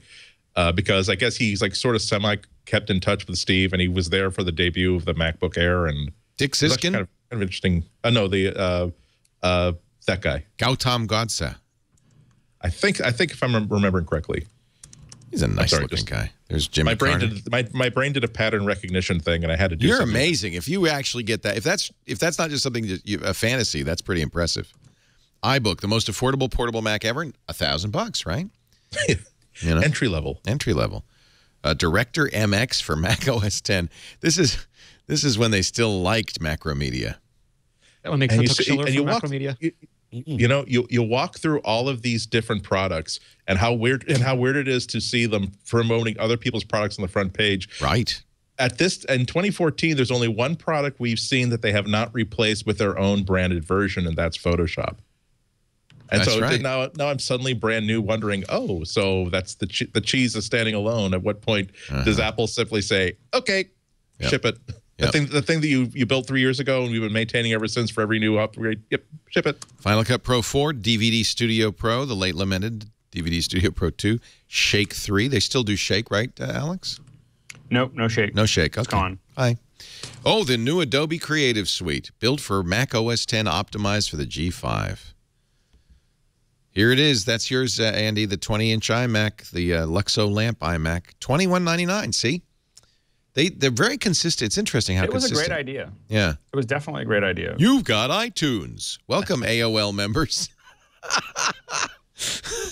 Wow. It's like Microsoft Office for the rest of your life. Here's where the transition starts to begin. iLife. That sounds like a threat. Yeah. You've been sentenced to Microsoft Office for the rest of your life. Until the rest of your natural days. And Good may God Lord. have mercy on your soul. Good Lord. iPod Mini. That's the new one. In color.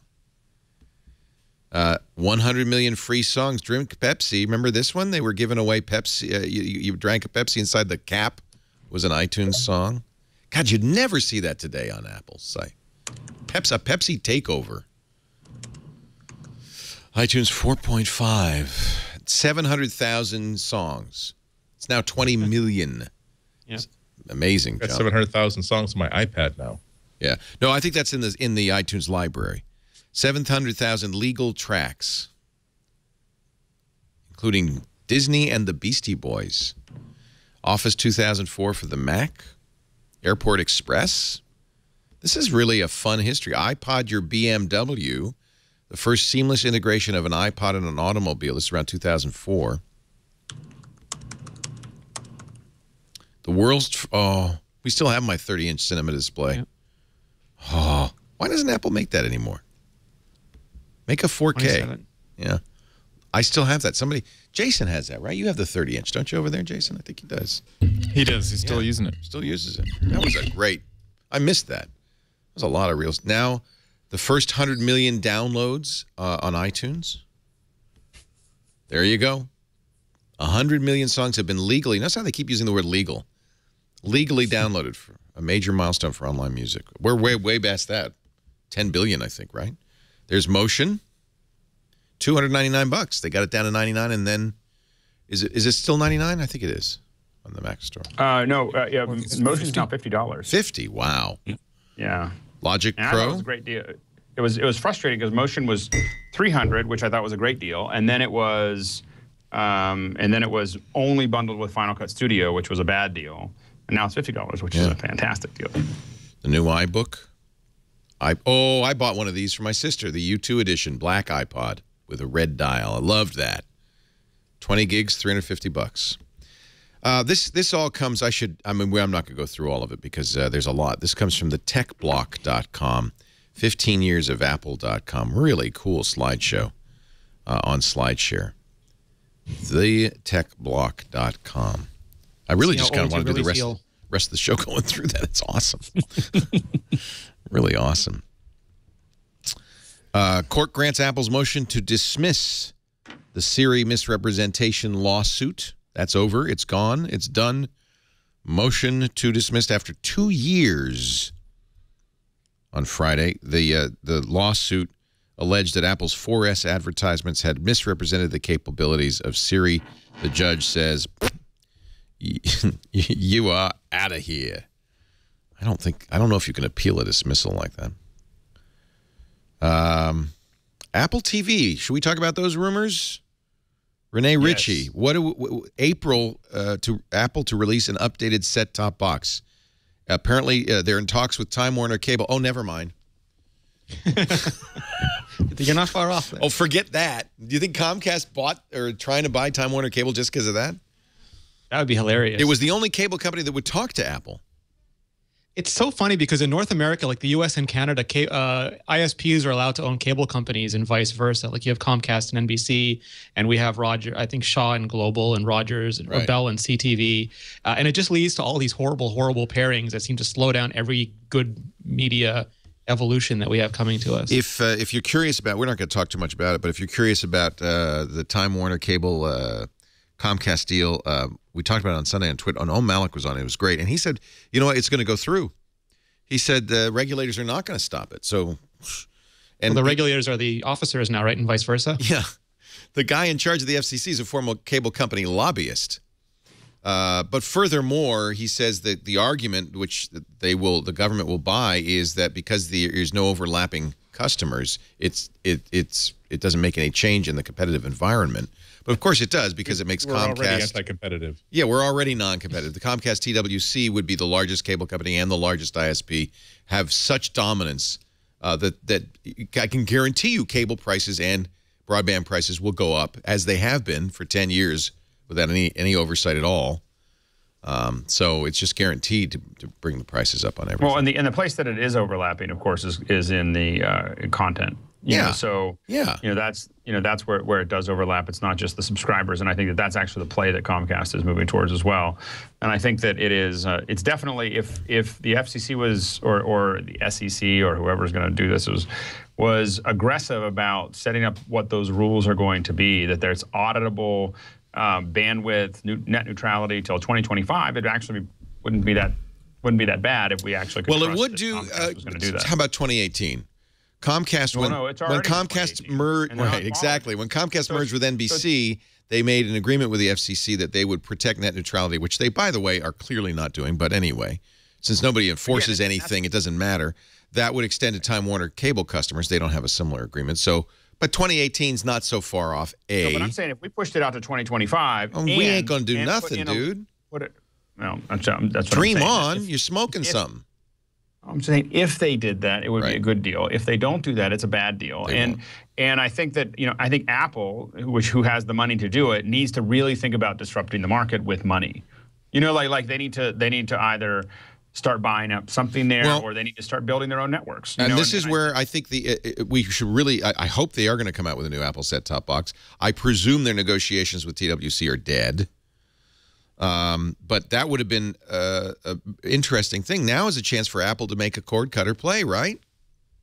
Well, and I think they can, and again, they don't have to cover the whole United States to make their point, and to Google has started playing in that area, but they don't have nearly that kind of cash, and I think that Apple, could do an enormous amount of damage in key markets where, it would be very clear to the cable industry if Apple keeps on going down this path, they're going to be done. Here's what a deal with Time Warner would have done to an Apple TV.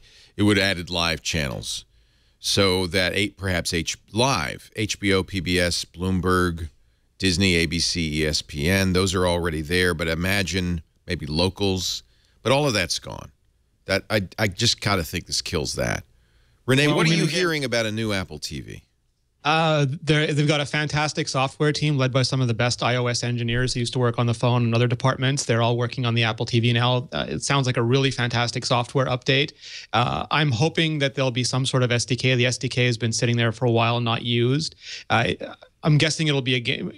Definitely a game SDK. I don't know if it'll go beyond games, because it's hard to tell if Twitterific is something you need to run on your television set. But absolutely, games are. Channels might stay a partner program. The big problem with all this is exactly what Steve Jobs talked about in his D interview, though, is that dealing with carriers is a walk in the park compared to dealing with all the tiny fiefdoms that are cable companies.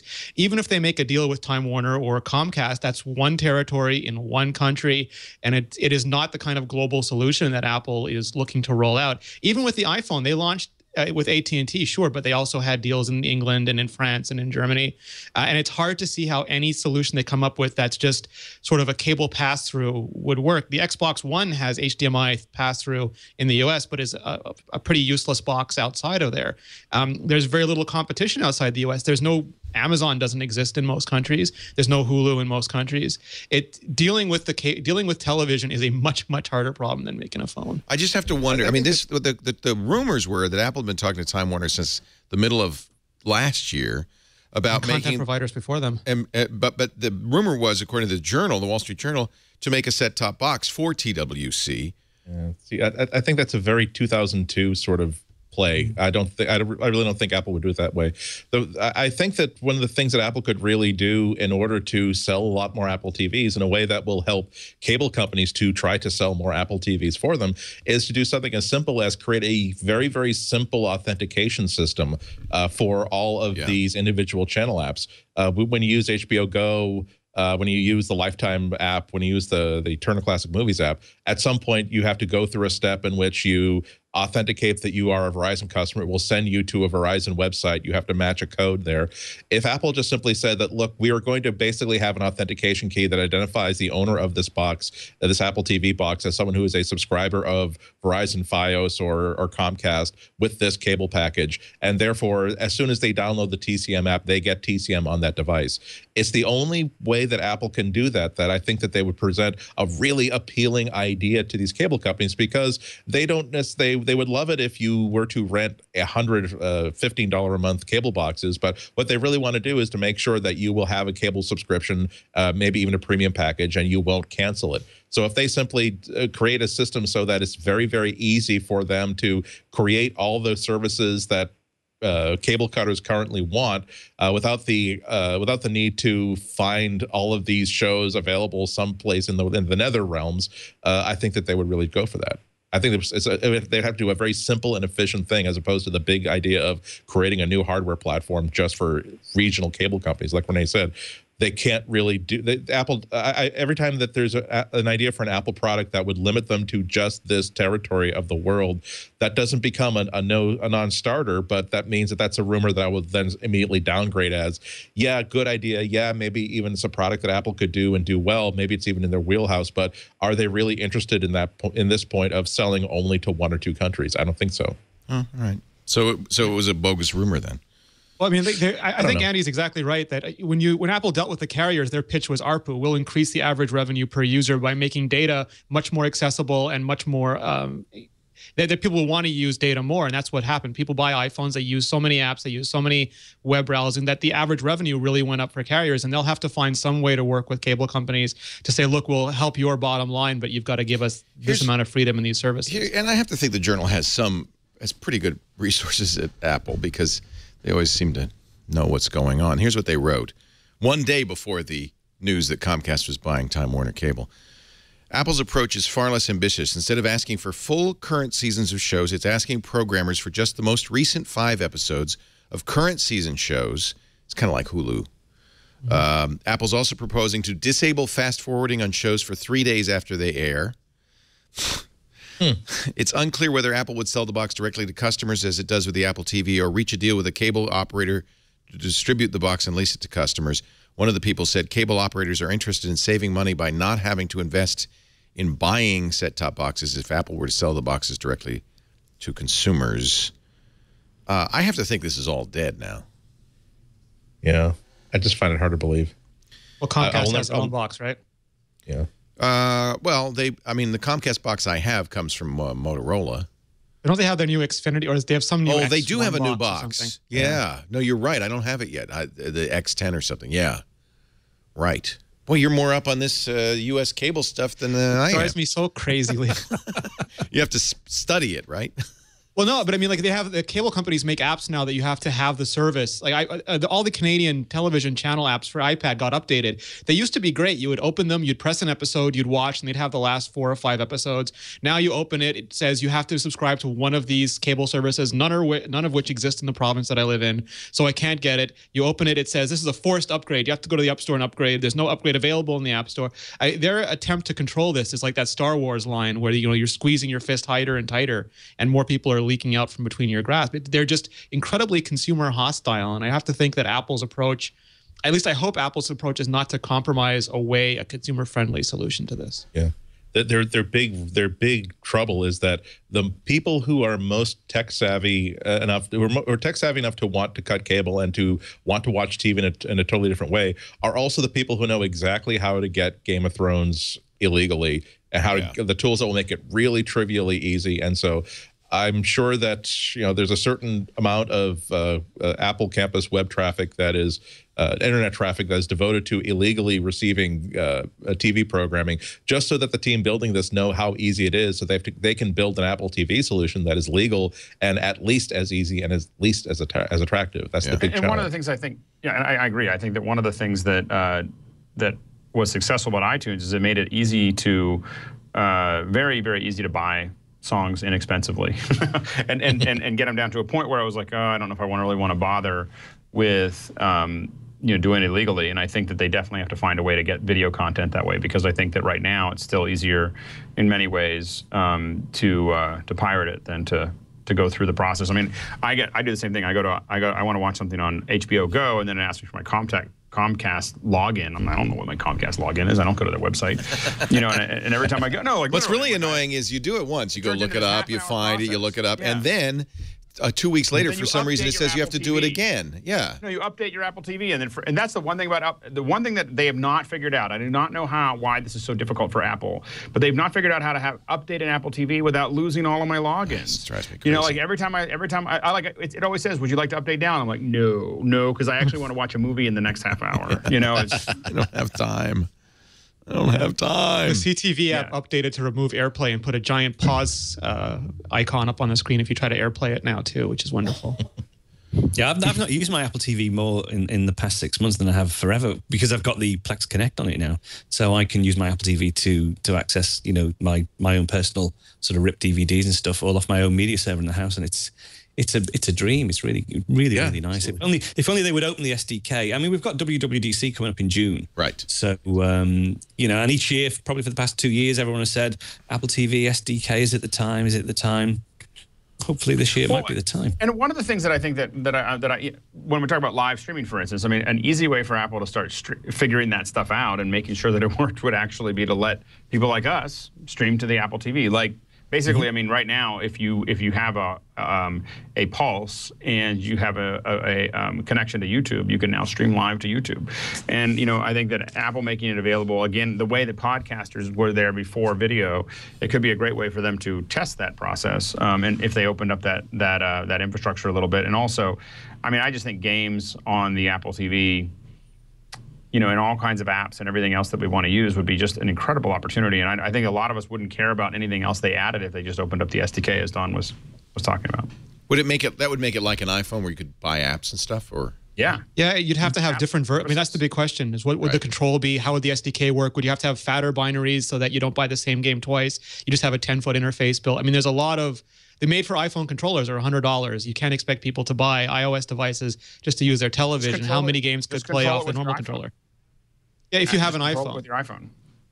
Yeah, if you have an iPhone. How many people have an Apple TV that don't have an iPhone? I mean, I think it's probably, the cross section is there's like 10%.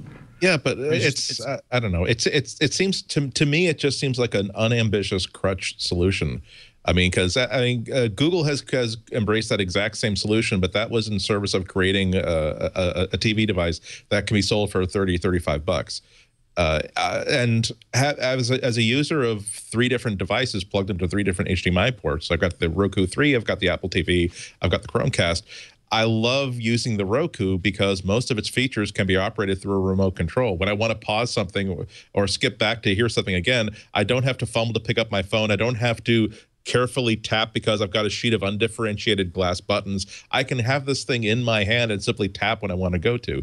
That's the experience that every person with $99 to spend on a TV box has grown up having, and I think that's the experience that most people are going to want. I might be a little different because I feel like if the Chromecast API is opened, as apparently they have released the SDK now, and every app on my phone supports Chromecast, I think that is the experience that I'm going to go for.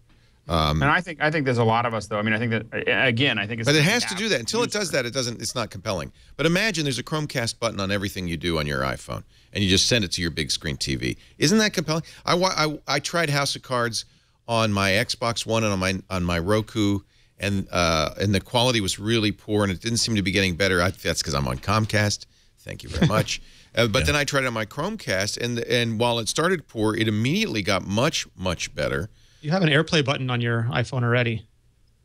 Yeah, but I'm using Android. Well, for one thing, I'm using Android, so I care. I mean, it would be cross-platform, which I think is also very important. I feel like the real threat to Apple TV today is Chromecast, if it lives up to its potential, which it doesn't yet. Not the Roku. But I just think there's a very, very. I mean, like when I look at all the things that we could do with an Apple TV as a cheap computer, I mean, because that's really what it is. It's a very, very inexpensive computer.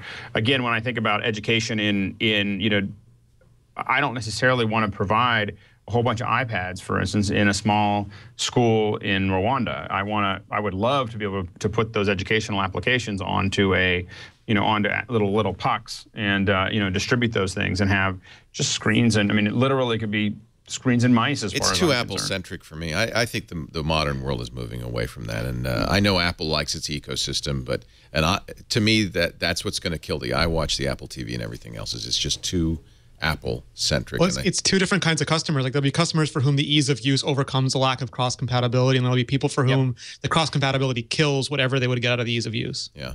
And I think the people who are looking for ease of use is a much larger audience than the people who are looking for cross compatibility. We're at that. I think we're at that moment in time where things might be shifting. Well, maybe we should see. I just hope that Apple doesn't lose its sense of ambition. That if their go-to solution to every interface problem is, we'll just have them control it through the iPhone, then that means that they're not working on ways to master that really wonderful 10-foot 5-button interface that. They're one of the few companies that could really crack this thing. Yeah. So I do think that if Apple simply said, oh, well, it's easy, you just control everything through your phone. We don't have to have an interface on this TV device. I think that would be sort of a wimp out. We are going to take a break, come back with your picks of the week, my friends. Our show today brought to you by Freshbooks Cloud Accounting.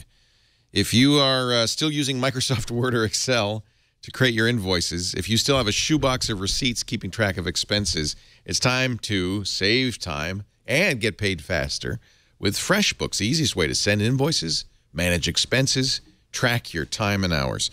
FreshBooks, it's a simple cloud accounting solution that's helping thousands of new entrepreneurs and small business owners just like you save time, billing, get paid faster. There are 5 million people who use FreshBooks, including me. I started using FreshBooks 10 years ago.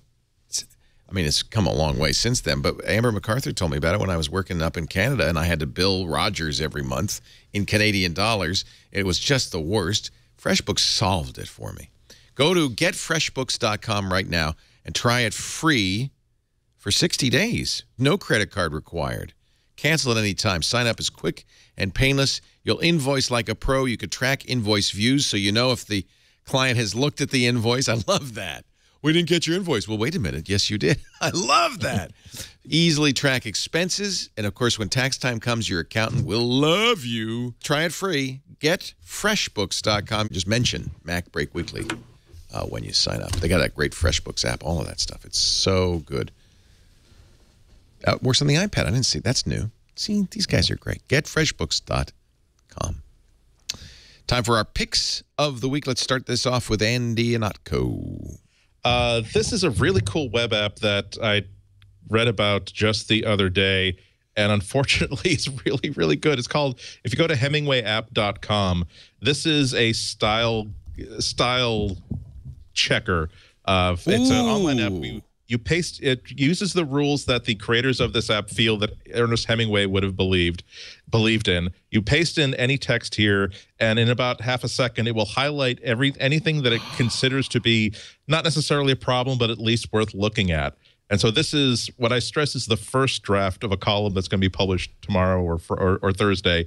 And so it has four or five different areas of attention.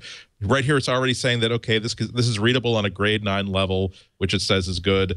But every time it sees a problem, like it hates adverbs, and it'll highlight every single adverb it finds and suggest that, geez, you've got 15 adverbs in this 1,600 word column. Aim for 4 or fewer. Yeah, right. Any sentence that it marks in yellow, it says that that's kind of hard to read. You might want to change that around. So, for instance, and it's interactive too. So, for instance, I've got an ellipsis breaking up tying two parts of a sentence together. So if I want to, this is so great, and change that to that, it suddenly has no problem with that sentence. One sentence here, it says that is just impossible, really hard to read. Definitely take a look at that. This is a use of passive voice. I like it because I will say that it's important that if you're a writer to use a tool like this only after you've developed a certain amount of confidence in what you're doing, because it's very, very easy if you don't think that you're a good writer to say, oh, okay, I'm going to make sure that I never, ever use any adverbs here. I'm going to make sure that this sentence that it says is too long. I'm going to make sure I'm definitely going to cut that up. When in fact, you know, I don't care how many times you're going to quote Stephen King at me, adverbs are actually good and they're useful. There's a reason why we have them in the language. We have them so that we can use them, much like a gun. But the example they give is very good. Adverbs are helpfully shown in blue. You could really cut that helpfully out. Exactly. So, I mean, I was the first time I used it, because I've seen a lot of these kind of tools that usually are less of a scientific writing tool and more of a, I think that anybody who has a style different from mine is a jerk, and I'm going to write a piece of software that tells you you're a jerk if you write differently than from how I like things to be written. This is more like, we've marked a few things up. Take a look at it, change it if you want. If you don't want to change it, that's fine. And the first time I've seen a lot of these. A lot of these aren't very good. This one, as soon as I tried it, like I also tried it with, again, a first draft thing, and I'll be darned, it really did flag most of the things that I would have flagged myself when I go through my second draft pass. This is so much better than the crap grammar detectors in Microsoft Word and stuff like this. This is really good. And so this is web only. It's web only for now. If you click the desktop version, it will say, would you pay $5 for a desktop version of this? It's not saying that we actually have one for sale, but they're trying to gauge interest. Yeah. I don't want them to do a desktop version of this. What I would really like them to do is to have them license this for as a plugin for or a built-in tool. If Scrivener had this, I would use it all the time. Yeah. Again, not as I write, and I stress that you should not. It is possible to actually write inside this window. It actually is composed to begin with. Absolutely do not do that. I'm saying that once you finish your first draft, paste it in here and see what it has to say. Do not accept everything it tells you as gospel truth, but it makes it very, very hard. It makes it very, very easy to quickly see, here's a very long sentence, here's a very long sentence, here's every time I use an adverb, it's blue. And if I see a run that has like 18 blue words in it, I'm going to say, yeah, as much as I like adverbs, perhaps I've just worn out the lettering on the letter LY on my keyboard on that paragraph, and I should change it. So I really think this would be a... my daughter's writing college essays right now. And, I mean, she's already been to college, but she's transferring. And I actually gave her some of this advice as she read it to me yesterday. And I said, well, there's some adverbs there. You could cut out. That sentence is complicated. You could use a shorter word here. I just sent her a link. This is great. Yeah. This is because she's not going to listen to me, but this is great. I will repeat it again, though. Don't let your own writing style be defined by an algorithm. Just, again, this is all it is doing is it is highlighting certain text for you to take a look at. And if you read it again, because my problem is that sometimes I put so much work into getting to the end of this piece and getting all my facts straight and getting all my ideas in there, that sometimes it's like, oh man, this really needs to be in the next 20 minutes. I really want to send it right now, as opposed to I need to reread this and give it a careful edit. It's so easy to scroll through, and if I told her every word with an LY. Just look at it and see if you really need it. Well, for me, it's like anytime. It really is glaring when you see, wow, that really is a big block of red. And that's really one sentence you say. Okay, perhaps I will take another look at it. If you see a red highlight, your sentence is so dense and complicated that your readers will get lost trying to find its meandering, splitting logic. Only really smart people will be able to read this. So don't write that. Didn't James Joyce write a chapter-length sentence, though? See, and he was James Joyce. So there you go. There you go. Thank you, Andy. That's Hemingway at HemingwayApp.com. Don McAllister, your pick of the week. Right. Well, hopefully this hasn't been chosen before, because it's actually something I bought about 18 months ago. At least I think I paid for it then, but it's only just arrived today, or, well, the past few days. It's one of these, the Galileo by Motor. Yeah. What is it? It was a Kickstarter project. Oh, it's a little robotic stand. It's got a tripod mount at the bottom. Basically, you slot your iPhone into it, and let's see if this works. It's, okay, we'll start. Here we go, 3, 2, 1. It's going to, yeah, there we go. It's going to start spinning and taking pictures. Is it like a Gigapan? Does it stitch them? It does a full 360 panoramic photograph. Oh, neat. And there's about a dozen applications that support it. So there's its own application. There's one that I've been using called Sphere, which then enables you to, once you've got the picture, it stitches it all together, and you can see it on your iPhone, and you can move it around and it gives you a full 360 up and down panoramic shot. So it's really good. This is from easy. Motor, MOTRR.com. Yeah, this is the Bluetooth one, because when I ordered it, it was before the iPhone 5 was out. In fact, it was before the Lightning connector was out. Wow. Yep. So the original one had the 30-pin connector. Oh. And I ordered the 30-pin connector, but then when the Lightning connector came out, they came out with a Bluetooth version. Right, so that's finished now. So it's now enhancing it, and eventually it will actually. Of course, you need to put it on a steady surface. By the way, you don't hold it like this because it will probably will work. Special deal on the 30-pin versions. They're $20 cheaper, $130, and they have them now at Motor.com, $150 for the they do a Lightning version. A white case and a black case. So they do the Bluetooth and they do the 30-pin version. But I was really impressed with the build quality. The build quality is really, really nice. And I've only played with it a couple of times, but it works fantastically well. Awesome. MOTRR.com. Chad, instead of the Kickstarter, why don't you show this page? Because it is now a real product. It's done. It's finished the image, but it's all over the place because I've been moving, so it's worth showing. The GigaPan is such a cool product, and for this price, that's great. I bet those images. Have you posted any of those images? I haven't, but if you go to the Sphere website, I think, because the Sphere is both an app and a web software. service. Yeah. There's some stuff on there that you can have a look at. Cool. Don McAllister, Screencasts Online, everybody. You must subscribe. There's great content there always for free. Do you have a code for us this week? I don't haven't actually, but I've opened it up, so there's a 14-day free trial for everybody, so you can go along, sign up, and have a look at all the stuff. See, you should have just said it's for MacBreak Weekly viewers and anybody they tell. I'll tell you what, next time I'm on, special code. All right. No. That's great. Screencast Online, 2 weeks free right now to try it out. That's great. Thank you, Don. Alex Lindsay's in D.C. He may be in front of the White House, but do not shoot him.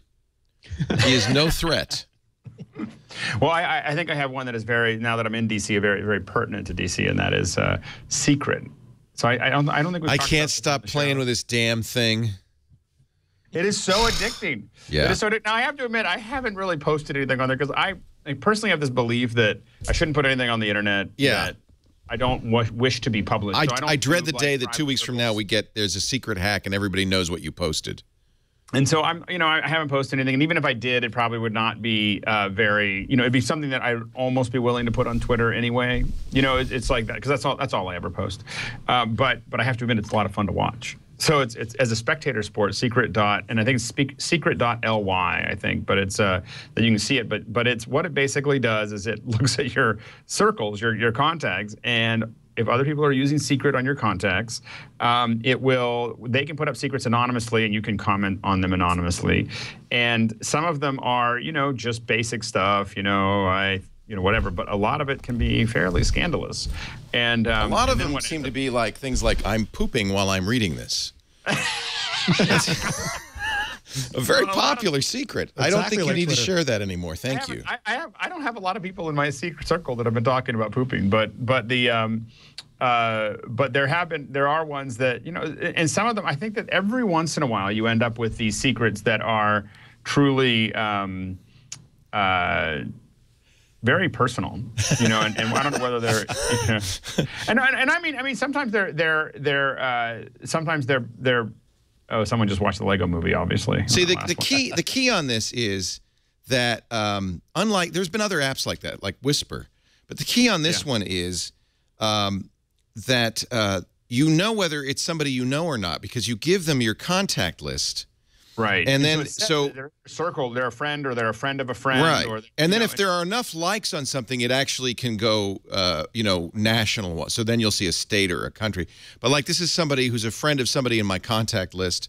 If I see just friend, then I know it's, and that's what's tantalizing about this because if you see just friend, you know that somebody you know posted that. And man, there have been some that they said, I was like, holy smokes, I can't believe that's someone in my circles. Mostly, mostly it's jokes though, right? Yeah, mostly jokes. Most of it's maybe 10% of them that are really outlandish. So here's a friend wrote, I really like her, but I don't know if she likes me. Oh boy. Wow, that's really revealing. But you know what? You cannot stop. You can't. Reading it. There is something that feels very personal about it, and And so anyway, I don't know how long I'll think that that's cool or whatever, but it's definitely worth it as a social experiment. It's definitely worth checking out. It just brings you back to those wonderful days of high school. Yes, exactly. It does Alex, feel like high school all over again. What do you imagine the revenue model is of an app that encourages you to tell its secrets? Yeah, I don't think there is a revenue model. I'm saying from a device that could be personally identified to you. You think you're going to get like a text message later on saying, "Yeah, we figured out who it is that you like, that she doesn't like you back. If you don't want us to tell her that you like her, $80." No, I hope it's not that. It's a couple of guys from Google, 3 guys I think from Google, and they really know iOS design. Here's one: I never eject disk. Somebody I know. And the other thing, there's hearts and comments, which makes it kind of fun too. You can read what other people say about it. Well, and when you're seeing like friend of a friend, I believe that's only people you've had a friend who hearted it. You know, like it doesn't automatically. So someone has to heart it for you to see that. And then you can tell because the person. So you don't get when you comment, you're still anonymous, but you get an avatar. The crown is the avatar of the person who made the comment. But then people sometimes talk back to the avatars. So, so there'll be conversations going on among the avatars in which they refer to each other as each other's avatar, which is you know what? Don't download it, whatever you do. It's just so addicting. I'm sorry I brought it up. Unfortunately, it's only available in the US as well. So. Oh, interesting. Yeah. By the way, I forgot the top story of the week. Apple has banned all Flappy Bird clones from the App Store. Just the name, unfortunately. Oh, just the name? You can clone the game, but you can't use Flappy in the title. That's stupid. Stupid. Renee Ritchie from imore.com, your pick of the week. It did let me download it in Canada, so it's at least a cross-border secret. It just doesn't, my pick is, there's this wonderful app development company called Panic, which I'm sure almost everybody is familiar with. They make a fantastic web development program called Coda, and they also make one for the iPad called Diet Coda. And Diet Coda just went to version 1.5. Now, it's an iPad app, which means you can't do a lot of people are just so used to typing onto a Mac and doing all sorts of crazy ninja-like things with a development environment. This is not that. This is if you're on your iPad and you need to make a few changes in your website, update some of the code, maybe change the CSS a little bit. It does a lot of the things that Coda, like the full-blown Coda does. It just does them in a full-screen app that's a little more focused. The new additions are local files and Dropbox integration, which is fantastic. And of course, they go to the trouble of making an HTML5 version of the app you can play with on the website to make sure you actually like it before you go buy it, because I think it's $15 or $19. So it's not your average $1 IAP app. $20, there you go. But I've used it when I've been out on the road and I've needed to make some urgent changes to a website that I screwed up before I went out on the road and only found out a bit in transit. It works great. The syntax highlighting is fantastic. It's got the interface that you'd expect from Panic, and that all of this works on an iPad so beautifully. It gives me a lot of faith for the mobile future. Yeah. I got to say that any Panic app is almost worth buying just to experience the user interface. It is just so beautiful and so focused on task. I've used their Coda for years. Really like it. Really like Cable Sasser, Stephen Frank, Nevin Mergen, fantastic group. And you got to love the name of Diet Coda. It's just perfect. You get points for that, too. Thank you, Renee. imore.com, crackberry.com, all the other .coms. He owns them all. He is the king of .coms. Nice to have you once again, Renee. We appreciate it. Stay warm. Survive the winter. Spring is just months away. Despite what they say on Game of Thrones. We have nine months of winter and then a couple months of summer. I've never heard of the spring. There's no such thing as spring in Montreal. There's thaw and then there's freeze. Alex Lindsay, how long are you going to be out there? I am in D.C. today, New York tomorrow, London over the weekend, and L.A. on Monday, but I'll be back by Tuesday for MacBreak. Okay, I'll bring the Mac Pro in then for you. And I really am serious. If they ever release a new Mac Mini, I want to do that A/B test. You could be the guy flipping the switch. Yes, behind the scenes. I really like that idea. Screencast Online, that's the home for Don McAllister. Always a pleasure, Don. Still tickets available for MacMania 17. Visit geekcruises.com. And you can join Don, his lovely wife Barbara, and many other experts as they travel around the British Isles. Should be good fun. Little France thrown in for spice. Alex, I'm sorry, Andy, and I keep calling you Alex. Andy Anatko is at the Chicago Sun-Times, where he is constantly creating wonderful prose that fits Hemingway's style almost perfectly, except for this occasional stray adverb. Thank you for being here. I'm like Hemingway, only without the reputation or the guns. Thank you all. We do MacBreak. Oh, by the way, my pick of the week is going to be reviewed in just a few minutes on Security Now. It's the Ryan Seacrest keyboard for the iPhone 5, the Typo keyboard. Steve Gibson has one. I just got mine. And we'll take a look at that and then have a full review on Before You Buy from Mr. Stephen Tiberius Gibson. That's coming up in just a bit on Security Now. We do MacBreak Weekly every Tuesday morning, 11 a.m. Pacific. Actually, that'd be the afternoon for you guys on the East Coast, 2 p.m. Eastern Time. And in the evening, if you're in Britain, it's, let's see, 1900 UTC on twit.tv. Please watch live. We love it if you do. If you don't, well, don't worry. We burn a copy to CD and ship it to Apple headquarters every single day. And you can get audio or even video today available from iTunes and wherever else netcasts are stored. We send out a lot of CDs every day. Thanks for joining us. We'll see you next time. Now get back to work, because you know what? Break time is over.